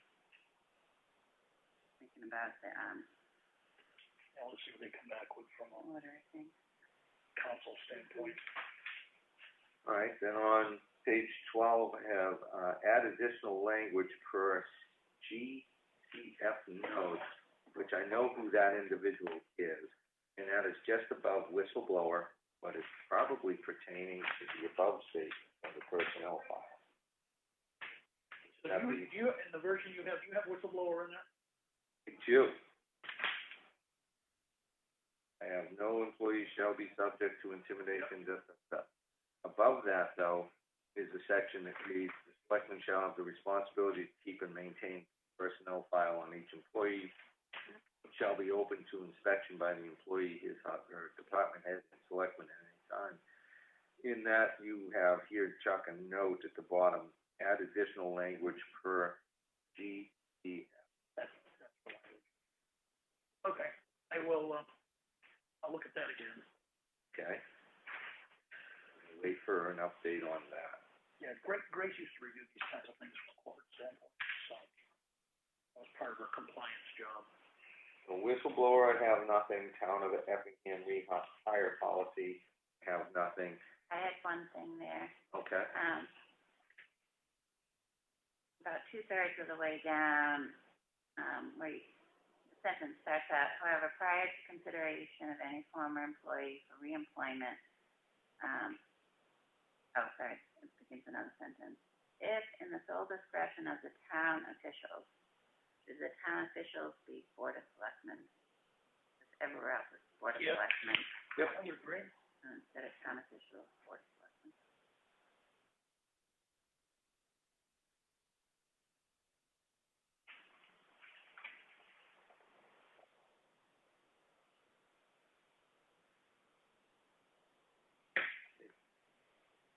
If you're gonna do that, I think, then the third sentence up on my document has, for other unusual circumstances, comma, the town may, but is not required to.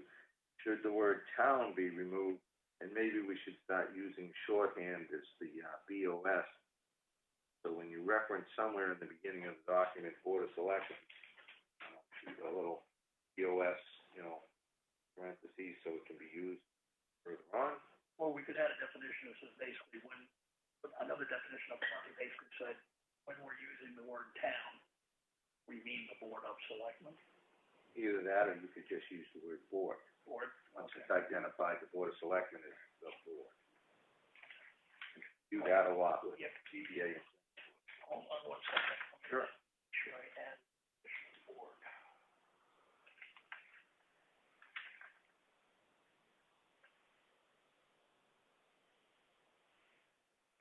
So with that, I'm shifting off to page 13 on this copy. And it has emergency closings. And in red, it has the town shall normally follow the Governor Wentworth Regional School District inclement weather school closing policy, but may choose not to under certain weather conditions. So given that I don't want to tie us to the school or just say something that tells me I could go either way, I probably would not want to reference that. That would kind of be an in-house, informal thing that the staff knows. If the schools are closing and if the weather's that bad, use your own discretion. Also, if the town administrator and Deanna say,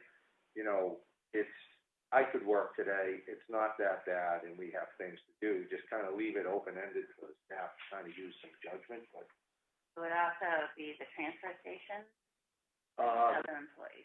And that's, the transfer station, it would have to be a pretty tough weather condition for those guys. We'll go back to last winter. We used the school as our opening and close. We had this discussion in there. So we used the school timing as the open and close. This gives us the latitude beyond that. And most times when the town office is closed, the transfer station is closed. I can't think of a time when it wasn't. I just don't like tying ourselves to another entity to make these decisions. I mean, I think if it would be an in-house thing, that we could say informally, if the schools are closing, you get carte blanche to close. You can close. I don't think it belongs in policy for me. I could just, but anybody. Well, it's kind of nice But to have a way to you get just the word described out. the policy, so what you wanna do is you wanna have a policy, but not have a policy in the writing. I wanna have an informal understanding that you can use that as a, Okay, so town shall normally, doesn't mean always, but may choose not to. The latitude item. You've got two latitude items right in the one statement. I get what you're saying. If you wanna rip it out, we'll rip it out. well, I'm not sure that I'm always in line with the school. Say the school starts closing because it's supposed to stop. Yeah, It really doesn't.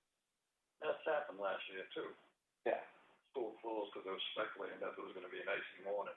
Big storm that And they never closed showed the up. day, but it doesn't show up. And we chose not to under that weather condition. Okay. So you're providing a perfect example of the wording. I don't care. Rip it out if you do. If you don't want it, take it out. I just think it ought to be there. Or something ought to be there. There ought to be a guideline that is there for most situations.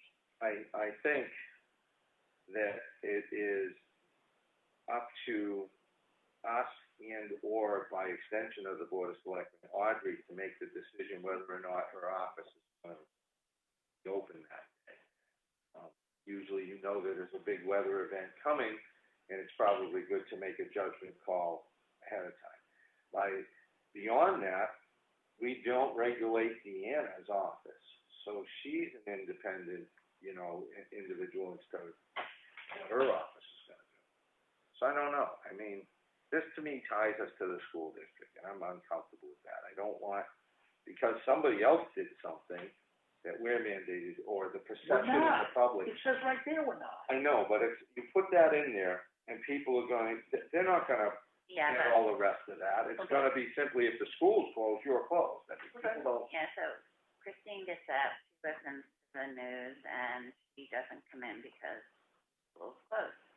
And I don't listen to the news, so I come in. Who's gonna call out everybody and say, you're in or you're not in? Who's gonna take the calls and the callbacks? Do I need to come in today or not? That's like, I think we need something, that was part of the problem last winter. We need a little more structure than just saying, we'll wing it with each storm. And that's where I think that the department heads such as Audrey and Deanna should probably say what's going to happen the night before. These storms don't come up in like 15 minutes from now. It's gonna have a situation. It's out there. And you use your best judgment. And I would just say that the decision should be made here. You tell your employees, you email, it's the communication age. It's pretty easy to get to somebody, even if they had the day off, to send an email or a text saying, due to the weather, don't come in tomorrow. Quite often, if you look at this screen on the bottom of, like, you are at a mansion, now, listed as being closed along with the schools that are separate closures. So I don't think that answering 300 phone calls you open, nobody answers the phone, look at the bottom of the screen or listen to your local radio station. Those should be a couple of calls you have to make. Yeah, and maybe that's the thing. I don't know that we do that. Maybe we should stop doing it. Yeah, and I'll tell you where this Board of Selectmen or designee will communicate. That's all. And it's just my aversion to linking us to another agency or something to make this, it could be construed to be making decisions for us. I know it says and or, but I think it gets lost. I almost don't see snowstorms as an emergency. I see a gas leak in the building, an emergency. Like, okay, I close on it. I see snowstorms as, I gotta work today. It always bugged me as to this discussion for two reasons. Yeah, police chief, a lot of years. First reason that bothers me is government should be open and responsive when there's an emergency going on. That's what they're all about. The second thing that always bothered me as the police chief is they gave the office people and non-essential personnel day off. I had to pay time and a half overtime by law. Because we were essential.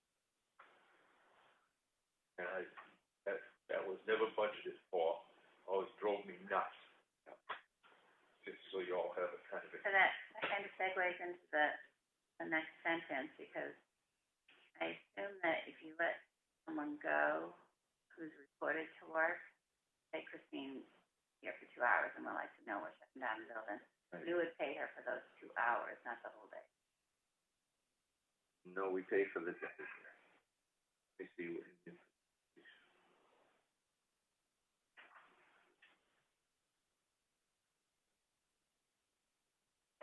Yeah, they're released without loss of pay.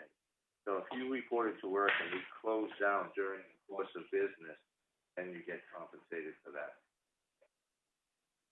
I believe that's what we've been doing, and that's my interpretation. Anybody else? That's what we, years. Okay. Well, it should be nothing new.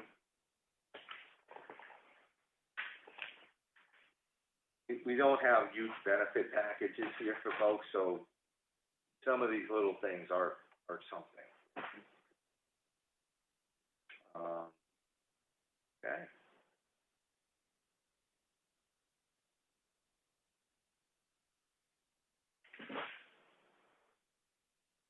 Yeah, it's followed up on that bullet point to kind of for everything.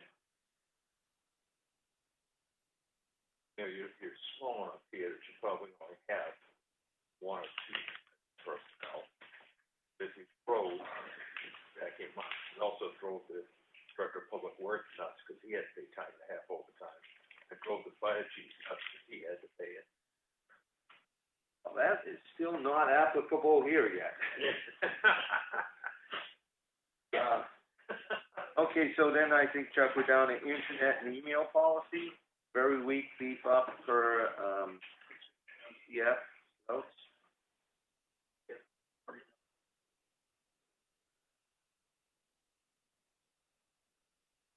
We have email and internet for the, transfer station guys? No. No, No, so we have to take out all employees.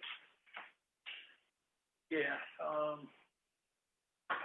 We have to take out all. version you got, the latest version. And the stuff I sent out, maybe tweaks to what, okay.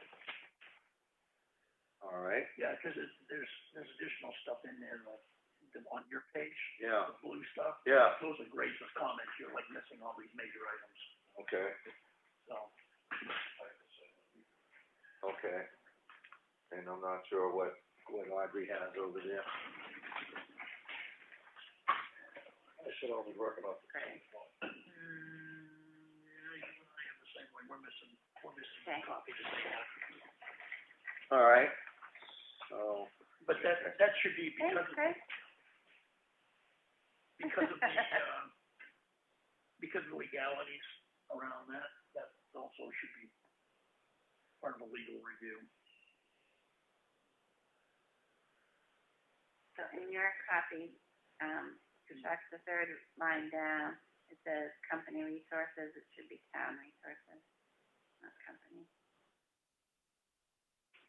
Yep. Are you on that? Anything that's got town, company should be town. A word search. And I think it was all employees. That's fine.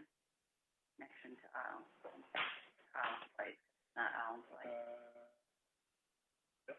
It's required by their, It's, or to employees, if required for their job. Required. Necessary to perform their job. And I don't have company that I'm coming across, so maybe it's just not. Yep. All right. See, there's, usage of personal social media site. Usage for personal profit is prohibited, then followed by usage of personal social media website. Prohibited. I don't know what that Means they can't be hanging out on can't be, Facebook all you day. can't be playing with Facebook all day while you're at the job. is. So, Companies lose huge money from that. Oh, yeah, we used to, like, lose hours, like, I'm not giving it back now. You didn't catch me then. Okay. Then we have, on this one, employees should have no expectation of privacy. Yes. You have all that. No. Yeah, no, All right, so I'm on page 14. Harassment, discrimination. Yeah, it says. I didn't even touch this, because this is one that needs to be reviewed and updated according to whatever the current case law is. Yeah, all I did is in the second paragraph, the town of Effingham believes that each individual employed by us, I think us is the town. And then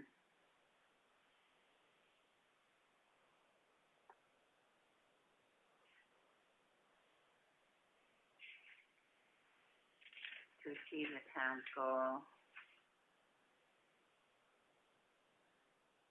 I just thought that was worded funny. In my opinion, the town provides a workplace free of. Yeah, because that kind of makes it sound like it's happening now, and I'm trying to straighten it out. Right. And it's kind of not a goal, it's like a fact, right? You're not gonna put up with it. It's not a goal. The town provides a work-free, blah, blah. Yep. Providing. All right. The wordsmithing. I got it. And the next paragraph seemed like it could be part of the sentence about. Was, I didn't spend any time with this entire section, Yeah. because I know the attorney's gonna reword the whole thing. Yeah. Because it's actually boilerplate stuff now that Yeah. they'll have right out of their system, they'll just cut and paste it. I think when we send this in for review, I think Nat probably has people in that organization that specialize, and we can be very clear, we want them. Yeah, and some of the things that we've got down for legal review, there's enough case law that's out there at this point in time, there's like standard templates for a given section, like internet policy, there's standard stuff, harassment, standard stuff. So that begs the question, do we want to spend money with the attorneys, or do we want to plagiarize something somewhere else and insert it? I think this was plagiarism. I would go with plagiarizing a lot of this. I think if it's all, there's boilerplate stuff that's, up to date. That's the issue. How do you determine what is up to date and not? I'm not an attorney, I'm making that call. Could I ask them how long it would take to review it? Well, I think if we basically send it in, basically saying, here's the areas of this policy we want you to review and reword as needed, do it. Use templates, boilerplate template information where applicable. Or could we ask for that boilerplate language for the various categories? We could do that too. Would that be like financially? That would, oh yeah. Yeah. That's what okay. All right. I'm on page 17 where I see some more red, which is Americans with Disabilities Act policy. Just again, legal review for language required. So that to me is more of the same. We're not going to solve that one. I thought that was in a funny place. I could move somewhere else. And I think it's because you're talking about harassment and harassment procedure, harassment investigation, retaliation. Because after that, you come back to harassment again. Right, I see what you're saying. So I just probably should proceed. felt like it harassment. be somewhere else, I felt like. Yeah, I could see it being before any of the harassment. I almost felt like it should be in the employment part of it, as far as disability. Right. That, because it's an equal opportunity thing. We don't want those people to get harassed either, but I felt like it was part of the employment piece. That would work better. Yep. Yeah, probably somewhere in the area of Part 4, pre-employment, and Part 5, employment policies and procedures. Maybe at the end of that. Preceding compensation. And it isn't tied into all that either. Okay. Whatever anybody can figure out, they like it. Under the harassment discrimination investigation, there's a lot of we. and I thought it was the BOS or town. Is that 17 where I'm looking at reporting and investigation of harassment complaint? No, it's, a couple sections before that.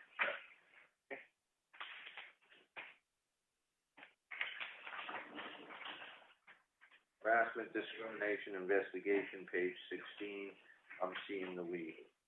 Yeah, there's lots of Yep. we's, and I kept doing BOS or town should be in there. Right above that section, I felt like the responsibilities of the employee should come up there because you have a grievance procedure. What's the responsibility of the employee? And then start talking about the investigation and what's going to happen.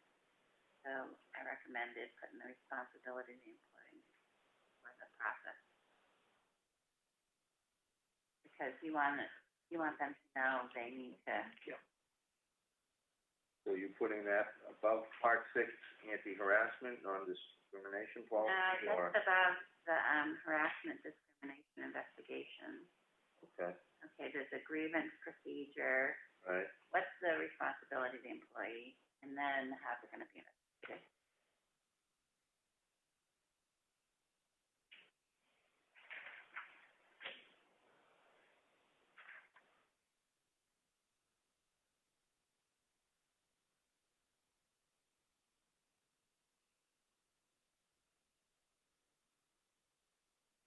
And confidentiality, might want to move up with it, just so when the people know. Yep. It's going to be confidential when they come forward.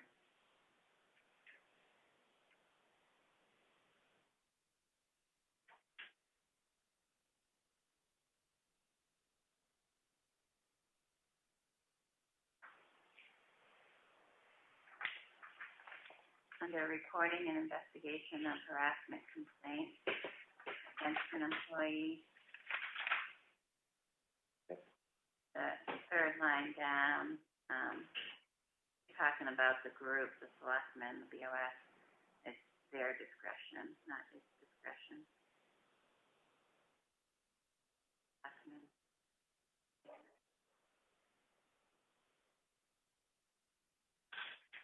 Okay, what line are you on? The Second paragraph. Yeah, there you go, okay. Second paragraph, second line.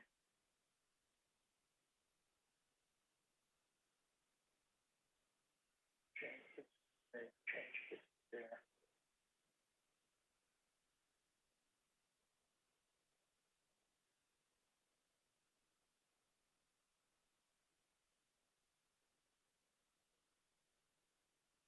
Kudos to you, Audrey, for taking time to read through, like, the bias stuff you probably have.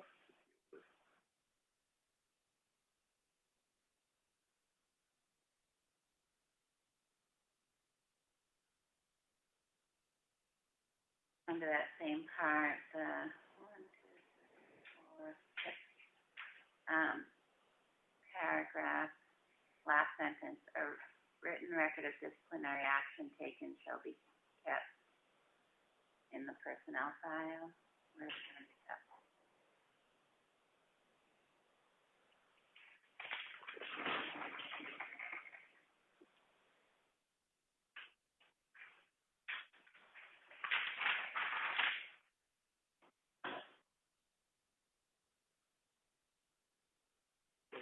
Oh, or maybe right here.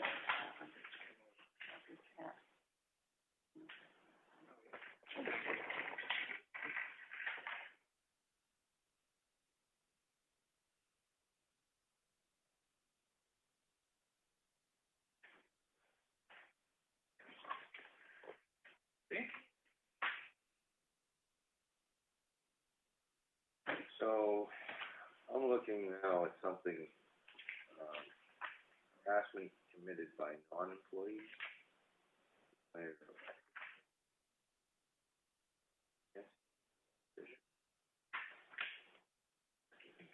Board of Selectmen may discipline an elected official, in whatever manner is appropriate, consistent with our resolutions or other rules governing this elected official.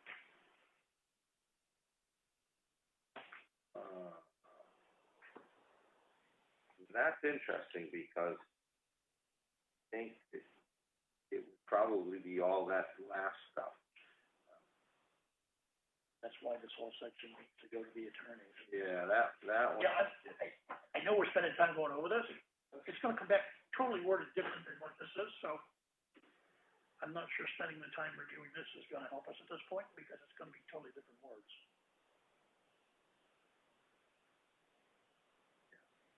That's an area where I think there's room to have, some language put in there that's actually consistent with what can be done. All right. I'm on page 19 if everybody else is. And What's the section again? I'm looking at part 7, benefits. Oh, this is our favorite section. Yeah, and let me see. Okay, you changed here. So January through December, they're aligned with anniversary of the previous language, so that's just a suggestion. So it looks like. You got the current definition there, not what Audrey and I. Okay, so, for the purposes of this section, the reference to a year will refer to the 12-month period between, and it has January 1st through December 31st. It used to say the April. Well, we're in previous pieces, we're saying we're giving raises effective April. Yeah. So the question of the day is, do we wanna keep this consistent with the April, or I'm good. I just wanted to make sure either we're gonna do calendar year, or we're gonna do. Well, it's the same old story. The calendar year is your budgeted year. The April date is significant to giving out raises because until after you've gone through town meeting, your budget hasn't been approved, so you really can't give raises, And I'm good. So what do we use for? I think for benefits, the calendar year still works for me. Okay. It's either the calendar, most of these are the calendar year with the exception of vacation, but because of how we track it, calendar year makes sense as well. Okay. Calendar year makes more sense for the benefits. Yeah, I'm good with the calendar year, and depending on how you wanted to present your budget and what you wanted to include in it, if you decided as the board to change things to be a complete calendar year and retro back to January 1st for raises, or you could. And there had been discussion on that before, because there was a time when the people presenting from the board and the budget committee, there was a total disconnect on money. It's like, what are you saying? It starts in, April or March, you're gonna give a raise, and there was a disconnect of 13 weeks was over here, it didn't count. It could evolve. You do give one elected official retroactive pay to the first of the year, just so you know. Right, and we include that in the budgeted amount for that position, those positions, so it does encompass the calendar year as a standard, that's the pay for the year, and it gets retro. That's the only one. It's just one Individual at this point. So the PTO definitions, you and Tom have the current one, Audrey and I don't. Okay, then this one's gonna be a little more involved. Why don't we try and schedule that for when we all have the same? Okay. Okay, so, If it is the big gorilla in the. Yeah, it is, yeah. But I think that verbiage was simplified dramatically from all the other versions we had previous. And I think it could probably be scaled down considerably again. And I think I'm gonna have. We gotta cover full-time and part-time. Right. Full-time police department, so we've gotta make sure we. And that's what I have in here in my notes, is to break that out, because I think we have to identify who's a qualified part-time individual that goes for the vacation. Anything less than 40, that's what we decided early on. Right, but the qualified part-time people may not be everybody that works for the town as a part-time employee. It's probably significant that there will be people who are not getting vacation. So that came to my mind, is we might not need to clarify. I was surprised, Okay.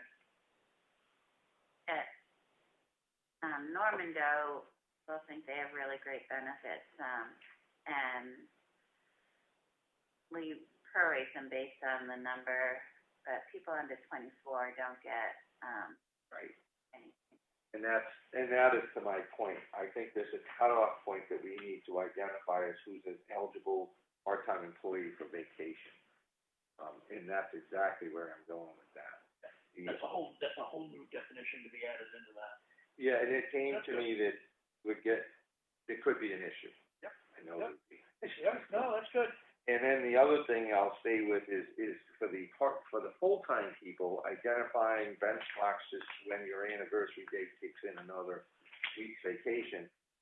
We all understand that needs to be done. The other thing is we don't make allowances for that as of yet for part-time people. And we can't yet, because we really can't make those obligations beyond what we can get approval for from town vote as a budget and the budget committee to work with. If we just simply write a policy now that's gonna add benchmarks in time to add vacation time, that's gonna get us into some hot water, along with, I think it could leave us with short staffing coverages. So that's a greater discussion that I think we're gonna have to focus on. Okay, so you want that, and I'll continue this review of this policy next week? Yeah. I'll get you the copy that they're working from. Because this not being an absolute corporation, we really don't have the liberty to say, we've got a whole new policy here to present. We're the final arbiters. We try and do that. I think there are going to be some pitfalls.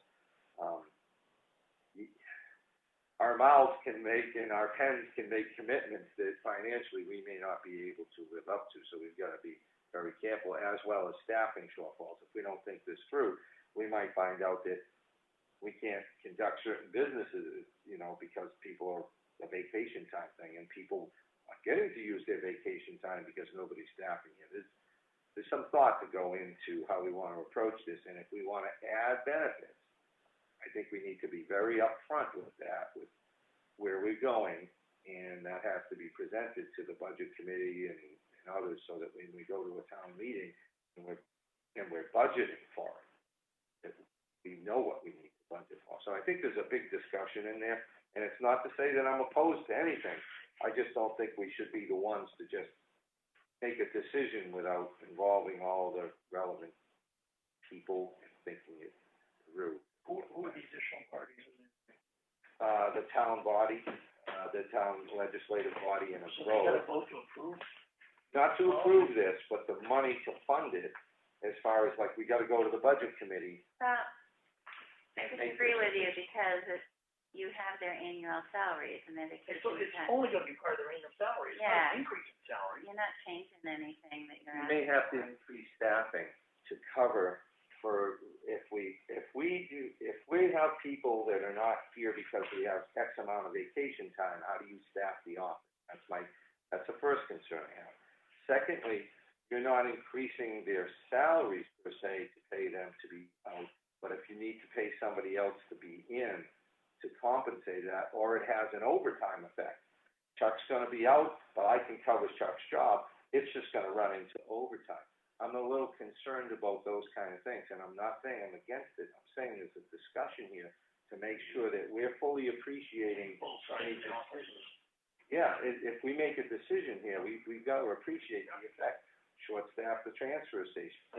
That's all I'm saying. I'm not saying I'm against it, but I do think if we were to plunge forward and say, we're gonna give away more benefits, the folks at the budget committee are going to be the first line of, hey, wait a second, let's talk about this. And I feel much better, as you know, you guys know, when I go in that room, I like to know what I'm talking about, because getting picked apart on something like this, you can make a setback. So it's just saying we need to really think this through. So next week is probably a better time to do it, but you got kind of the animal in the room conversation, what that will be. At least from my perspective. Certainly anybody else. do you wanna do holidays or anything else right now? I do, I would, you know, skip the one we always fight with and go to holidays. On, the holidays, I just put, regular employees, because it's not just the full-time. You know, it seems like my experience is that we're giving, people less than 40 hours, Right. holiday time. And so I thought it should be regular employees. It's not effective from the date of the employment, because it's a yearly thing, it's a calendar year. And the hours will be prorated based on their schedule. Right, and with that, it makes me think of the term qualified employees, like for vacation time. So if there was a qualifier. So you have the definition in the beginning. We will. And you have regular full-time and regular part-time, so it's regular employees. Okay, and I guess, how do we define regular employee? Regular full-time is 40 hours, but regular part-time is less than 40 hours. Right, and to that end, like you say, somebody who's 24 hours or less that's not qualified. That needs to be an additional qualifier in there. Right, for vacation time, because if you're qualified for vacation time, that's probably gonna be a qualifier for holiday time, I'm thinking. It's open. So you're gonna have prorated days, the way they're doing now. Right, exactly. So that's a good area that we're going to need to revisit as well, is to make that distinction. Mike, just so you're aware, and I inherited this from the previous town administrator and kept doing it. I've heard a little grumbling, not much, but I'll use myself as an example. I normally did not work on Fridays. Right. So if the holiday fell on Friday, I didn't get paid for it because I normally was not scheduled to work that day anyway. Right. Some of them think they should be paid because it's a holiday. Just so you have that. Well, I appreciate that. In mind when you're trying to. And I think that goes to like the transfer station, where you're basically open 3 days a week, you're a part-time employee. If it's a Friday and you don't work, we typically don't pay those folks for it. So I think that is kind of the pitfalls with being a part-time employee.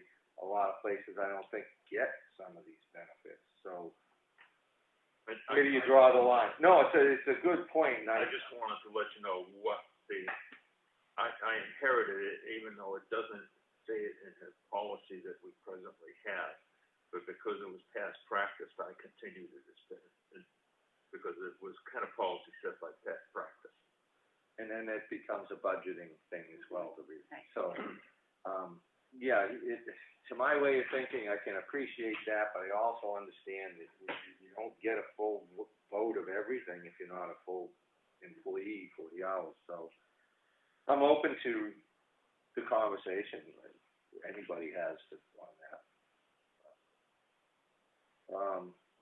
So that's the holidays. Is there anything else on holidays that needs to be reviewed? Yeah, just from a legal standpoint, making sure that we don't run afoul of that wording that's there with our police department and the way they're required to be paid versus the other people. Okay. And I think that's gonna be a legal review on that paragraph. All right, I've got that down the bottom as well on this copy for the police department. I also have on holidays in the first sentence, it reads, all employees shall be paid for the following holidays provided, in red now we start, provided it is a regularly scheduled work day. So, that's probably in what you That was part of our discussions. Okay. Yeah. All right. Any more on holidays? Yes. Okay. So I just learned, like the day after Thanksgiving is now called Native American Day. So I don't know if you want to put that after Columbus Day. You know, the Native American or Indigenous. Well, it's actually known as both. Okay. And the day after Thanksgiving is now. Yeah, I saw that on the calendar. I haven't seen that one. Yeah, so I don't know. We can do a Google search. I haven't updated my calendar from Columbus Day yet, so you're not gonna get me to go along on handed stuff. All right. I had 8 colors in my crayon box, and I am not gonna even try to figure out what magenta is. Okay. Just kidding. We can look at that. So next to your sick time and bereavement time, I actually wrote the word wow.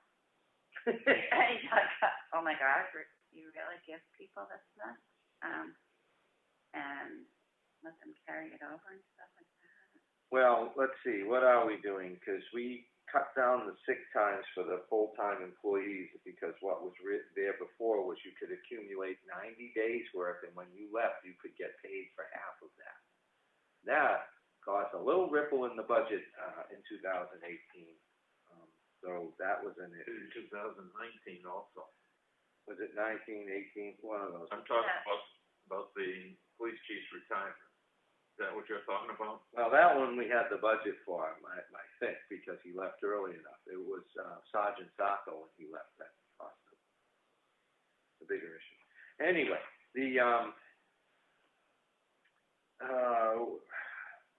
all employees shall receive sick leave for time for illness. Now, that was at a time when part-time employees were not being considered or recognized. This is where this word qualified comes in that you Right. talk about. Right, exactly. So all qualified, and then at that, in this case, sick leave wasn't being given to part-time employees, it was only for full-time. So what I had here as a note was all full-time employees shall receive sick time, because that was a perk that was previously just geared for that. And I think we're being upfront with giving vacation time to part-time employees, which was a behind-the-scenes operation that people didn't know about. I certainly didn't know about years ago, and how some people were getting it, some people weren't. I don't think sick time goes to part-time employees, but that's a discussion to be had by all. So when somebody has to be out, they use their vacation time, but they don't get paid. Right, the only other... You're still here? The only other thing in there, Chuck, is I think there is a discretionary portion for the Board of Selectmen to allow for payment. I thought I saw that before somewhere. No, we talked about it. So my reaction to it is, if you're gonna do vacation time, sick time is also, good for part-timers like Gwen or Chris, and 5 days is really great. Paying a beneficiary if someone dies for their sick time, that's crazy. I would take that out. That whole third paragraph, the only sentence I kept was the first one, and I moved it to the top. Sick leave time may be used for personal illness or injury, period. It's a good practice for an employee to give as much notice they're going to use it. Then they get 5 days. But all that other stuff, I'm like, where you guys coming from? It's been an old policy for a long time. That part could be. I've been trying to get to this policy for 3 years, almost 3 years from my side of it, and Tom's been dragged along with it, and Chuck and I were wrestling with this for last year, trying to get this done. Something you and Audrey should look at. You do short-term and long-term disability for your full-time employees. There might be a clause that you have to have X number of sick days that you allow them to take before the short-term kicks in. I know that's in some policies. I don't know if it's in the policy you have or not. And you and Audrey have access to that, so you can check that out. It's not written in here anywhere. Not what? It's not written in this anywhere. That's with the health source. Insurance company. Okay, I'll look at that. But even if it says in my old days, you had to use your sick and or your vacation First. up to a certain number of days. if you wanted your pay. And it does kind of say that under the maternity or family leave act. Okay, I just Yeah. wanted to make Yep. sure that you. But I thought all this sick time stuff is like, someone was word happy. I'm pretty, We can edit that down, there's no problem with that. Less is more, so yeah, the sick time, I mean, so we're just gonna keep it to full-time people, we're not gonna do anything with part-timers? that's where I am on it. I mean, if you wanna do more, I think that's something that is another one of those discussions that we should involve a bigger discussion. I'm really hesitant on putting things out there just on the three of us doing something like that without putting it out to a greater audience. I'm just very uncomfortable with it. I'm not, Invite to that meeting. well, that would be the budget committee and part of a budgeting process. So for me, ironing out any changes going forward to vacation and sick time would be something I would want to have in a budget package, that we have fully recognized the ramifications of giving this time off and present that to the budget committee as part of the budgeting process. That's where I would go. Because if the budget committee says that this makes sense or it doesn't make sense, or they have pushback on something, we work out the bugs there, and it kind of helps with going to town meeting. Because they're a body that kind of has some oversight on the crazy stuff we might come up with and push forward. They might say, I'm pushing back on this, and then it plays out at town meeting. And I want to give them the opportunity to say that they disagree with whatever we're presenting. And I would like it to be fully transparent, that we don't push something through and then maneuvering money behind the scenes. I want it all out there, because if there's gonna be a greater discussion, I want it to happen, personally, I want it to happen so we've aired it, and when it's all said and done, it's done. It's not somebody's gonna come in and complain about things later. It's the practice. And I come from a point in time when you were a full-time employee, you might get some sick time. And that was defined in the policy. But I also come from an era where part-time people didn't get sick time. They didn't get vacation time whenever I held any position like that. So times have changed. Fine. What is kind of the normal thing, and what is expected of a community this size? Like, what's normal for us? What's too much? What's not enough? I'd like to have this discussion. I think you have a unique place because you have long-term employees that have been part-time for long-term. So I don't know, like, how long Mark's been in the transfer station. Well, it's long term. Yeah, Christine and Gwen. Christine's about 3 years, and I don't know about Gwen, but so maybe like instead of 5 days per year, most people, it seems like they're hired on 24 hours a week or 32 hours. So it could be equal to 1 week. 1 week's time. So, 5 days a year, that's 40 hours, for, me, it should be 32 for. No, it's the same, consistent with the vacation. Yeah. We can use the same formula. Right, and Yep. I don't have a problem with that. But I wouldn't give it to beneficiaries if someone dies. No, that's, Where did that come I got from? that it's a good catch to remove that. And then that whole use of sick time at the discretion of the Board of Selectmen may be granted to an employee due to illness. I don't want to even go there. Yeah, you Yeah, don't like a really blacked out. need to know what's going on in someone's lives. You're opening yourself up to HIPAA stuff. If they're sick, they're sick. So,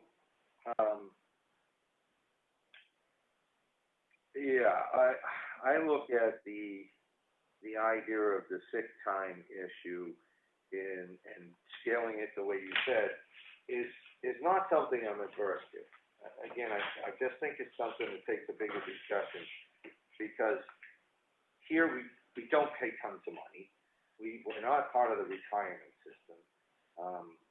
We're not paying our employees beyond area towns typically of our size or a little larger. So I don't have a problem trying to ramp this up.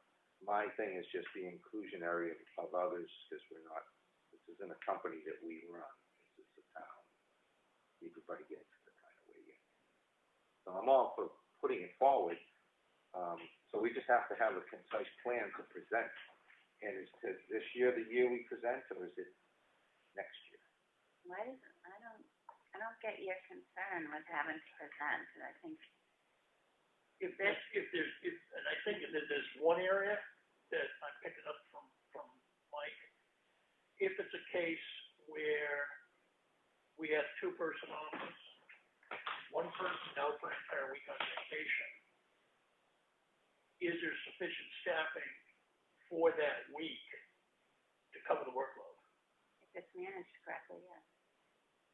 And I think that goes to the question for you Yeah. within that, and Deanna within her office, on whether that's the case or not. If they basically it's not an issue, then I don't have any issues whatsoever with it, because all the money is part of the budget already. Right. So it's only if there was additional staff needed. Right. When somebody was out, to me, there would be the budget committee discussion. I think you're. But I can't answer that even from you. It needs to be Audrey and Deanna that basically say they can operate or not operate with existing staff if a person is out on vacation. Yeah, because people need to be able to take a week or two, you know. Right, and that's the thing, a week or two, which we're giving 2 by the scheduled hours. Now you're adding a third. I'm not sure I'm with you, not at this point. I need to know that we don't run into an issue. I can see that I have seen the staff have shortages in here and having people trying to run the office who weren't qualified to do certain jobs. And we also have time-sensitive things where we have to respond in a certain amount of time. Just thinking, I've got this, isn't going to cut it if we don't got this. Because there's ramifications to not being able to fulfill obligations. And part of it is, I'll say the maturity of the office and the office manager, you know, or the transfer station manager or whoever, to know they've got it covered before they take vacation. You know, and like if anything came up in that office, the board of selectmen should be able to step in. Really can't say someone can't take vacation. So not going to high. You can actually limit when vacations can be paid based upon staffing requirements. Right, but that's Two people right. could not take vacation At the same time. week. Right. So there's Right. there's plenty of latitude there under the Right, law to exactly. basically limit Yeah. when you can do it. Yeah. And that's great, but like say I'm going hiking for 2 weeks, like I'm not on the internet or anything. Or it's a disaster, you know, someone gets cancer and, you know, wants to go take their vacation time, take care of spouse or something. You know, that's all like, okay, I'm not going hiking so Christine can be with her kid or something. You know, that's all the maturity of the department and the people, I think. Well, And they'll be together. Yep. the transfer station has a little more redundancy staffing-wise built into it as of last year. We provided for that, we got an employee finally this year. So that helps cover for some folks to be out. It's an interesting thing when I think of it because there's certain employees that are harder to replace or cover the bases when they're gone. Your position would be one of those, you know, payroll issues, coming checks, do we have things in place? So again, I think there's a lot to consider before, I mean, it sounds good and I'm not opposed to it because I think we've got great people here and they should be recognized and we should give them what we can. I also know that if we do certain things and not allow for staffing issues to be covered, it could be a problem. And I want to make sure, me personally, just for me, I want to make sure we've really thought this thing out and we're going to be able to cover the bases. Because once you say yes, you're in it. What's your plan to make it work? And that's all I want is, how does this really work? Because I don't have a problem defending our decision as long as I understand how it's going to work. And right now, I'm not convinced we have it all covered. Once I'm convinced that we can do this and we have all the bases covered, and if there's any financial considerations that they've been waived, I don't have a problem moving forward. I just need to understand it. So I understand. What would be the like you're talking about, staffing issues when someone's out on vacation? What I'm to say, and God forbid, she got sick, she was out for 2 weeks. What are the different staffing issues there? The same issue today is the same issue in the future world. It's not, no different. Okay, so, but we're having this conversation about the staffing issues and if someone takes a vacation. So there's really no difference. If she's out sick, we still have that same problem, I guess. At the bottom line, it's the same business risk. You don't have body here. So what do we do? I guess that's the whole. Yeah, and we haven't, not that I'm aware of, there's no game. Call Brian. We haven't, we have the obvious staffing when something comes up in front of us that isn't fully figured out now. My other part of this is, what if we give more time off? Okay, that's my thing. We're really just gonna be able to cover things at the margins when somebody's out. Now, if you extend that amount of time that staff is gonna be out, what do? Transfer station, because of circumstances, those guys didn't even get to use their vacation time after officially getting vacation time for the first time. And, that didn't work out so well. And that's my problem. Now we've got that other individual down there that should be hopefully able to allow everyone to utilize their vacation time without putting a strain on the operation or leaving people in an unsafe position or potentially over their head with whatever comes through the door. That's my concern. Are we going to add to a workload that's no longer manageable because we're short staffing? And if we needed to bring someone in, like we're experiencing with Deanna's office this year, we're bringing personnel to cover a situation that we found out was not manageable anymore under the present operation. Now there's a monetary amount in that. And who are those people?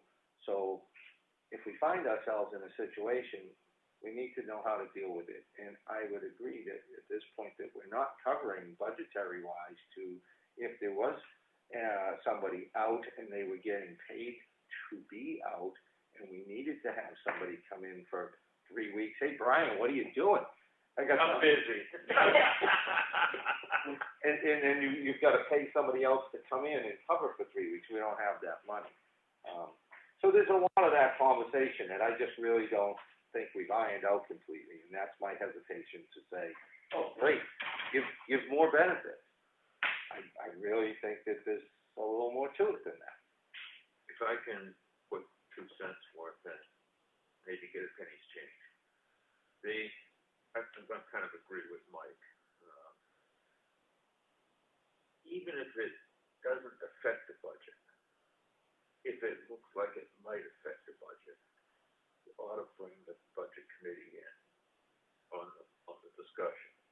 Reason for that, last year, your town meeting went a hell of a lot smoother than I thought it was going to go based on what people told me previous town meetings could have been like. And I know that the budget committee and the selectmen battled in the past. I mean, that's in the minutes. They didn't battle last year. They went in with a budget that both agreed upon. That made things a whole lot smoother. There were very few people who were going to argue with that. They didn't have any place to argue. And I just think that even if it doesn't affect the budget, if it might look to someone like it is going to, you ought to bring them in. Yeah, and that's a good point. The relationship in 2017 and for some years prior with the budget committee and the board of selectmen was very contentious. It really hit a point in those last 2016 and 2017. It was pretty bad, and there's been times when the budget committee has spoken against things at town meetings. The change has been in 2018. Dave Strauss came on and I came on, and we worked together. And we didn't agree on a lot of things, but we found that neutral, that sweet spot where we could say, okay, you give back some, and I'll come forward with some, and we'll do that. And I think it just works out better for all our budgets, because as we went through on our first sitting, there's a, you know, a mindset to go after certain things. And if you are perceived as doing something someplace that you're giving away something, there's a reaction that sometimes comes out to take away somewhere else to compensate for it. So a smooth transition into any new policy, I think, as Brian's saying, including the budget committee, so that everybody's comfortable with how this is going to work. There are not going to be any shortfalls in our operation. And if there's some additional financial concerns, they're to a point that people can accept. And that's the way I like to go, because we've got this good relationship.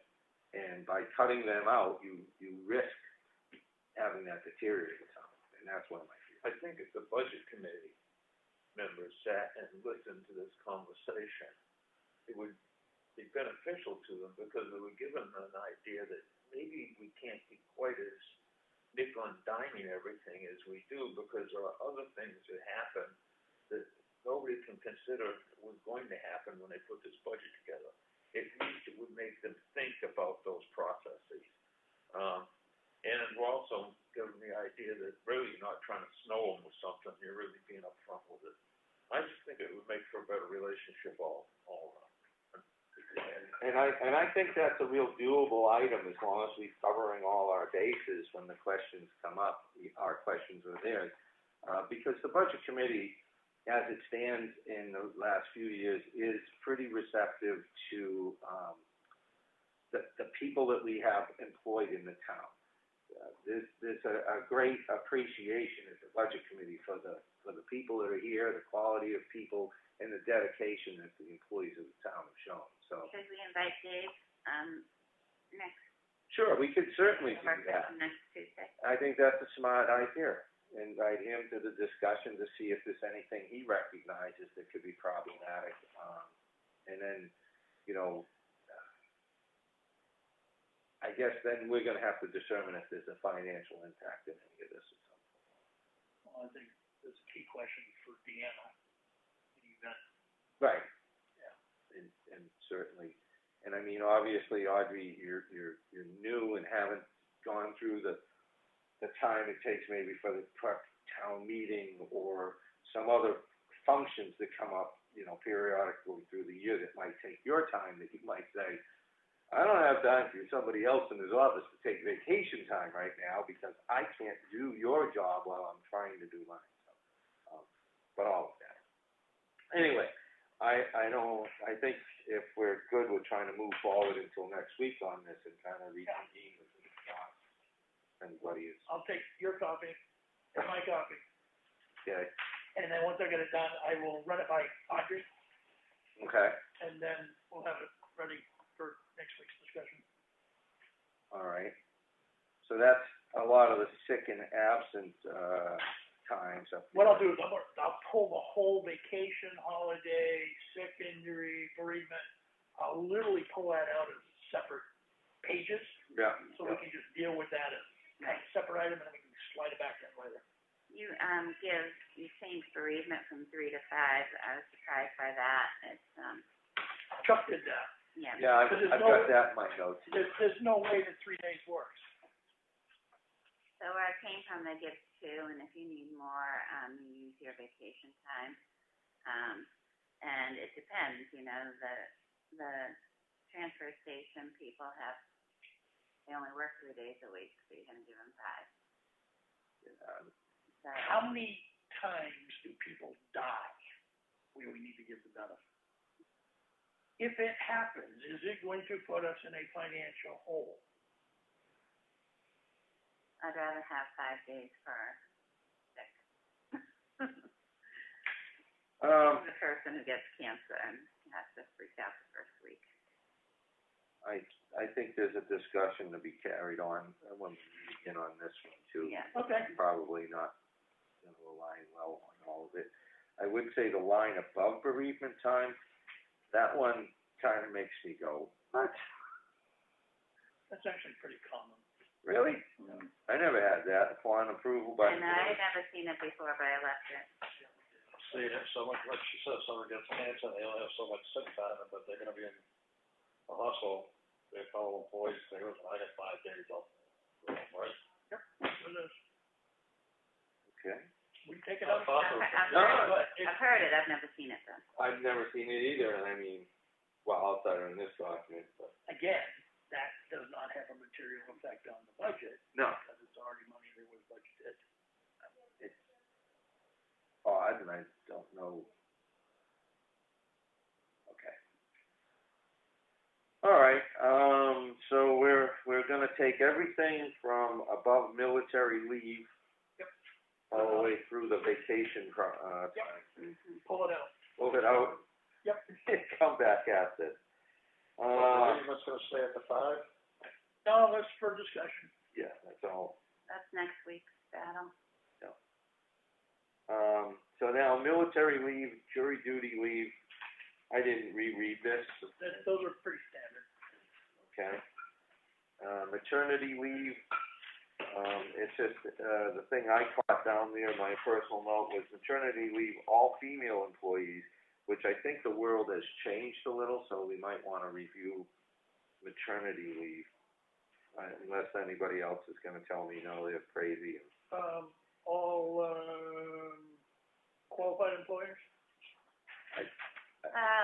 Or Men full-time? cannot carry babies yet. This is very specific to the childbirth. It's not about adopting a new kid. There is the family medical leave that allows, any gender to take family medical leave, for an adoption of a kid or something, but to the best of my knowledge, it's still females that carry babies, so I was reading full-time employees on maternity leave. But you do need to decide if it's going to be your full-time or your short-term. You also reference the Family Medical Leave Act in this paragraph when you haven't gotten to it yet. Okay, so what struck me with the all-female, employees, we're at a day and age where that is still, childbirth is still, the ladies still own that one. Yeah, Haven't changed the rules yeah. yet. But I would say, I know in the past, there's been some, companies that will give maternity time to the husband or. Opportunity, whatever. So, I didn't know if that was something to quiz on.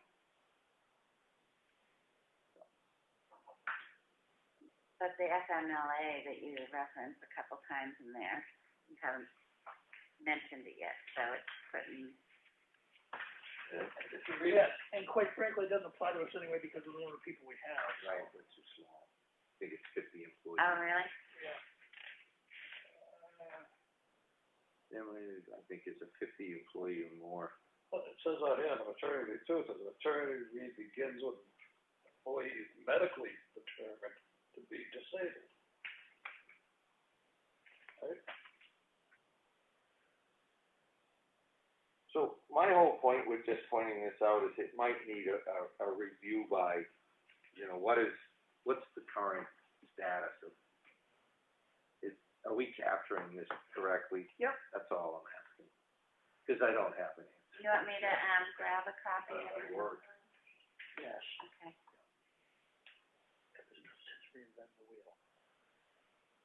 So then, on page 23, at the top of this copy, Chuck, you had some, What's the section? 23, it's still under maternity, but you had inserted full-time employees, full-time here and there, so. I guess that'll be for review when we get back to it all. Exactly. Workman's compensation, I just considered that that's probably a legal review for whatever's, if there's any changes, beats me.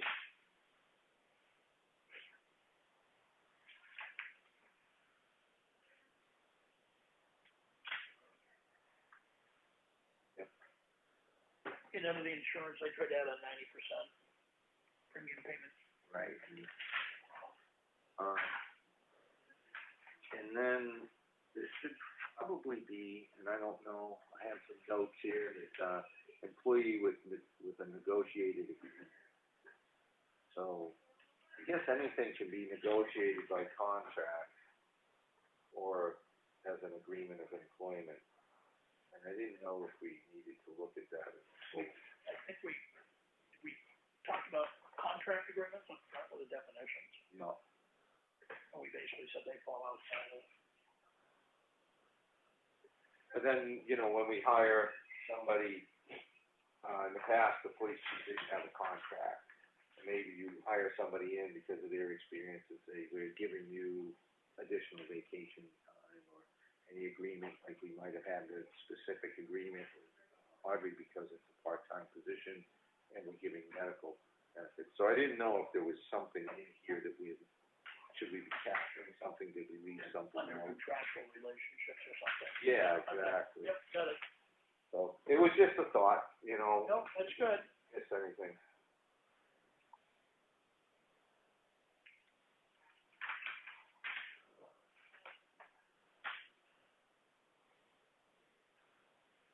So insurance, I'm down on insurance to the second paragraph, last line. The adjusted contribution for the employee will not exceed 3% per year. Where are we getting that? That was in there. Okay. I was gonna change the number to something less, but then I said, no, let's just highlight it. I got those crossed out at 5% under mine. You got that? I had written in 5% because I have no good reason why I wrote it in. Yeah, I don't need. But that'll work. You wanna do 5? Well, I'm thinking what we're doing is, what is it we're doing? Trying to Oh, say it that. was 3%, no, 3%, 5% is what I changed it to. 3% was what's there. So it would change the policy then to make it 87 and 13% in the paragraph above, right?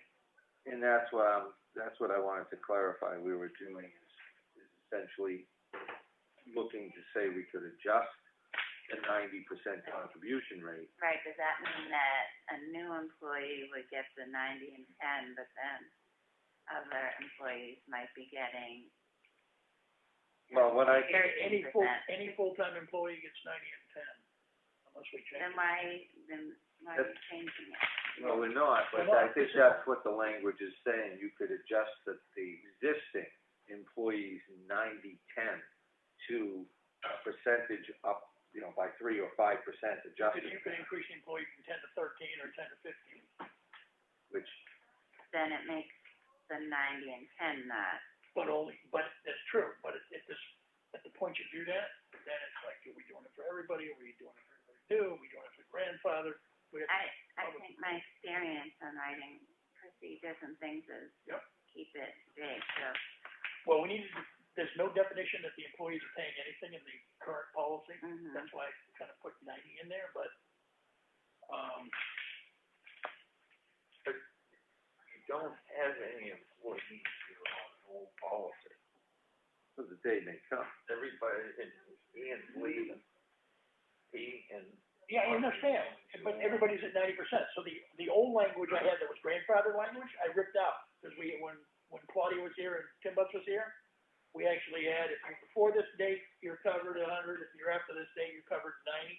I'll look at Normando's again, because what happens there is every June, we're given a sheet, and it says this is the employees, so maybe ours says like, the town will contribute a portion, and the employees contribute a portion. Because then when we go, and bid, you know, what's the insurance cost, they'll come back to us and say, this is the employer, this is the employee. And it's not in the policy exactly the percentages. It leaves it open based on the cost, you know, for Normando to keep their, fringe and wage loading at a certain percentage. Their, you know, our portion may go up. You know, the company might take more and we might pay more. So if you leave it so that it can be fluid, it would be better. Well, that's kind of where I was looking at this thing. When you look at that whole second paragraph, it's like, is this even necessary? Well, it's nice saying, they can be adjusted, Right, but why set parameters? I think that's No, the point is, we could just whip that whole paragraph right out. well, to Audrey's point, I think it probably to say that it could be adjusted is probably the only thing that needs to be said. It's like insurance policies, when I worked in the real world, I'll say, one January, you wake up to find out the whole game has changed, and even the plans that were available to you are now changing. We used to have several available. Maybe one of them just got booted. So the game can change. I pigeonholing yourself into some kind of percentage or something. Good. Consider it gone. Well, I'm just picking up, doesn't mean I'm right, I'm good. might be delusional. It doesn't, and as long as what I'm thinking now is, like, we're hoping this gets reviewed more often than it has from the past, like on an annual basis. But where are we documenting that it's gonna be 90 and 10 if we don't do it here? Oh, no, yeah, I mean, that's our standard, should be in here, I'm thinking.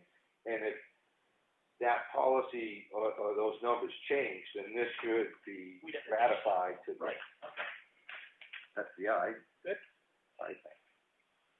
I see you have 100% paid under the dental, it's 100% paid by employees that must have been absent before. The 100% was missing, it just says paid by, it doesn't say what, now that we've added the 90-10,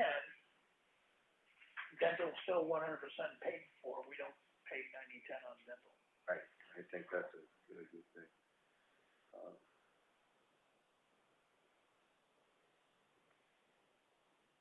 And the same with the next paragraph.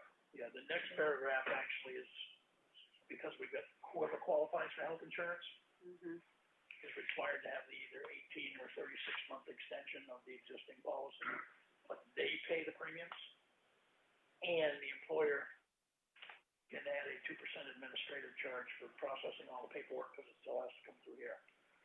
The employee pays us, we then turn around and pay health.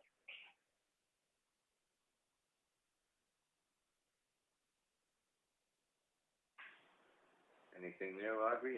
No. Okay. I didn't see anything until, let's see, we get down to page 25. Compensatory time. Compensatory time. We have to take On this right out. overtime, I didn't know what FLSA was.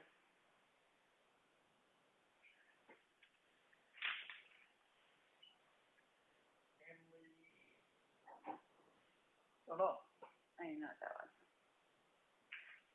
And it's probably not referenced anywhere else in the definition, so it probably is fine. Please define. I'll find the definition for it, Okay. and we'll talk about it next. Okay. My reaction to the compensatory time is no. Yeah, I'm in agreement with that. I I think have that crossed out here. I've got written strike. Yay, we all agree. All right, that was fun. Yeah, I didn't like that. Bookkeeping alone. Right. I don't even know if it's legal. I know when we bought a company in Pennsylvania, they did it, and it was just the human resources manager did not like it. All right. Expenses. And then, The only thing I had was auto expenses, being fixed by a selectman. Why don't you just leave it the federal GSA rate? Yep. okay, let me see.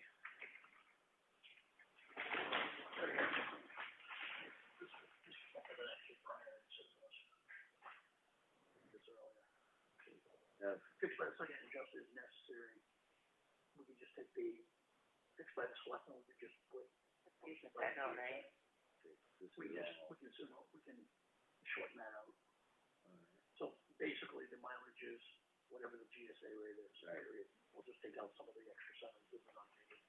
And I saw up in the above, line on mine has, $200 expenditure without approval, like selectmen. $250. Yeah, which I don't care. I mean, wherever that wants to go. It's nice to have something in there that says you've got to make a judgment call at some point in time, and what the number amount is so arbitrary to me, considering what may come out of the bushes at you. We'll need to define VSA too. FMLA, isn't that Family Medical Leave Act? This is FLSA. No, yeah, you were right, and, Yeah. but what Audrey was asking was a different one.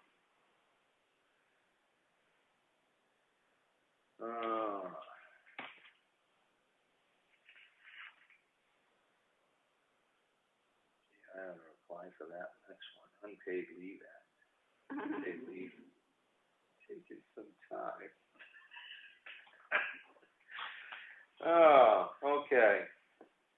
So we have family and medical leave, which obviously is something that's just a hard and fast that we could probably update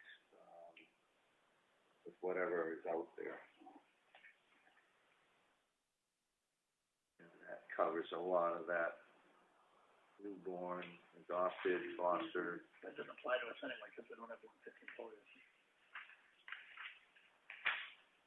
All right. Intermittent reduced leave.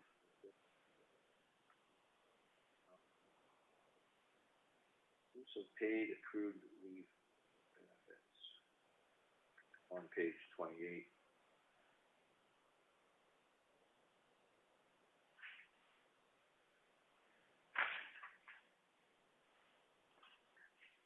That's still all related to the family and medical. Yeah. Healthcare will be continued during this leave. Chuck, what you had, is this allowed by health trust? If so, It's really not our decision, it's the medical company's decision on what their criteria is. Yeah,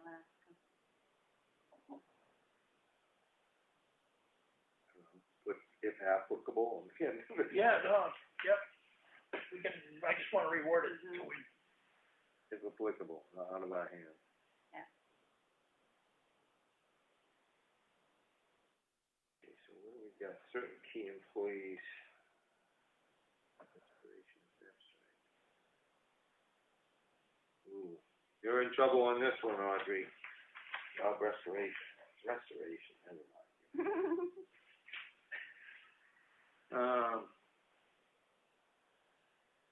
Employee will be notified if he or she is a key employee when requesting.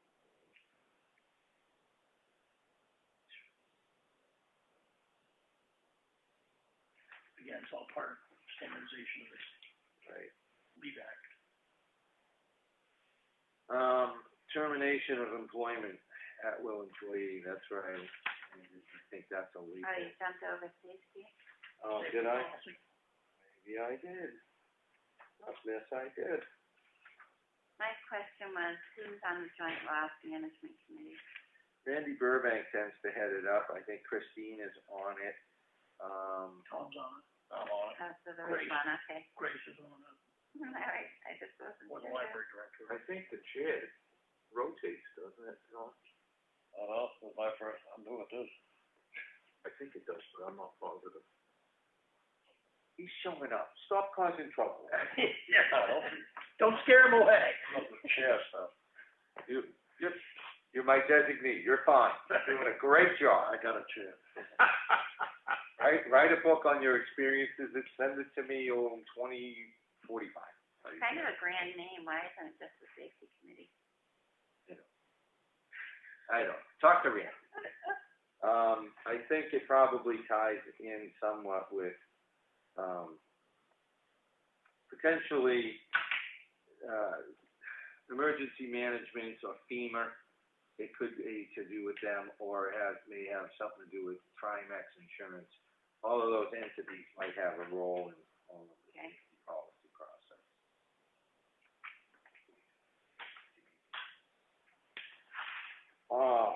Now we get to termination of employment. I know. Outside of if we wanted to have something reviewed there, I have nothing. I was wondering if you were offering Ian an exit interview. Tom pretty much basically conducted it as far as I'm concerned.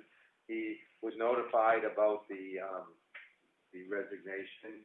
He went out and he talked to him on his own and went out there and came back and he said, oh, I talked to him, he's going to Twin Mountain, this and that, and I'm like, well, as far as I'm concerned, I'm done. I'll leave it to Chuck to say if he has any interest. I asked him, they do change his mind at all too, and oh, you know, wife got a different job and all that. It was all good. But you wanna do it? No, I'd actually talked to him 2 weeks beforehand, so I knew they'd been thinking about moving further north anyway, so I wasn't totally surprised. Why is the disclaimer all in capital? Don't know. This whole policy has been lifted by someone else, It's from a been- company it's been years ago. Pieced together from different things. Right, that's But probably, I just didn't know, the word manual, I thought should be policy, personnel policy, not manual. yeah, and then it was handbook. I had that concern the last time we looked at this. There's manual, there's Yeah. policy, there's handbook. I'm good with policy because it doesn't allude to, any kind of big print obligation. And then individual misspelled in the last sentence. Didn't even put it through spell check. It's economy of vowels. You know, they cost once 50. Chuck, I'll take the vowel for 50, remember? No, we're not spending that $50. All right, fun times. What's it? I'll take it. You don't even need to play with it, Mike. Yep, all right. You want my copy. This is how he keeps me from going back and finding things No, well, at least get up to the next version before you do it. go for it. Okay, so we'll all get a new version and we'll invite Dave for next week, 11 o'clock. Yes. I'm You the have- Dunkin' Donuts. Are you having the other person, regarding the bridges? Yeah, he's probably gonna come in around 11, so we're just going to have a work session whenever time allows, I guess. It won't be Okay. at this point. It's just, we never know when we're done with whatever. Okay. I'll make a motion to adjourn. Whoa. I've been waiting impatiently. Okay. Yes, you have been. Time's a wasting. The locks are installed on the drawers for the personnel file. Audrey gets a key, who else gets a key? I think at this point in time, we're gonna conclude the meeting and that can be held internally. Sorry? This doesn't need to go on the record. Okay. That's all. This can be an office, inter-office thing that'll be solved. But I don't think we need to do this with you. Okay, so if you just wait one, with that, I'll make a motion to adjourn. Fuller second. Okay, all in favor? All right. Hal and I. And with that, we'll shut this portion down.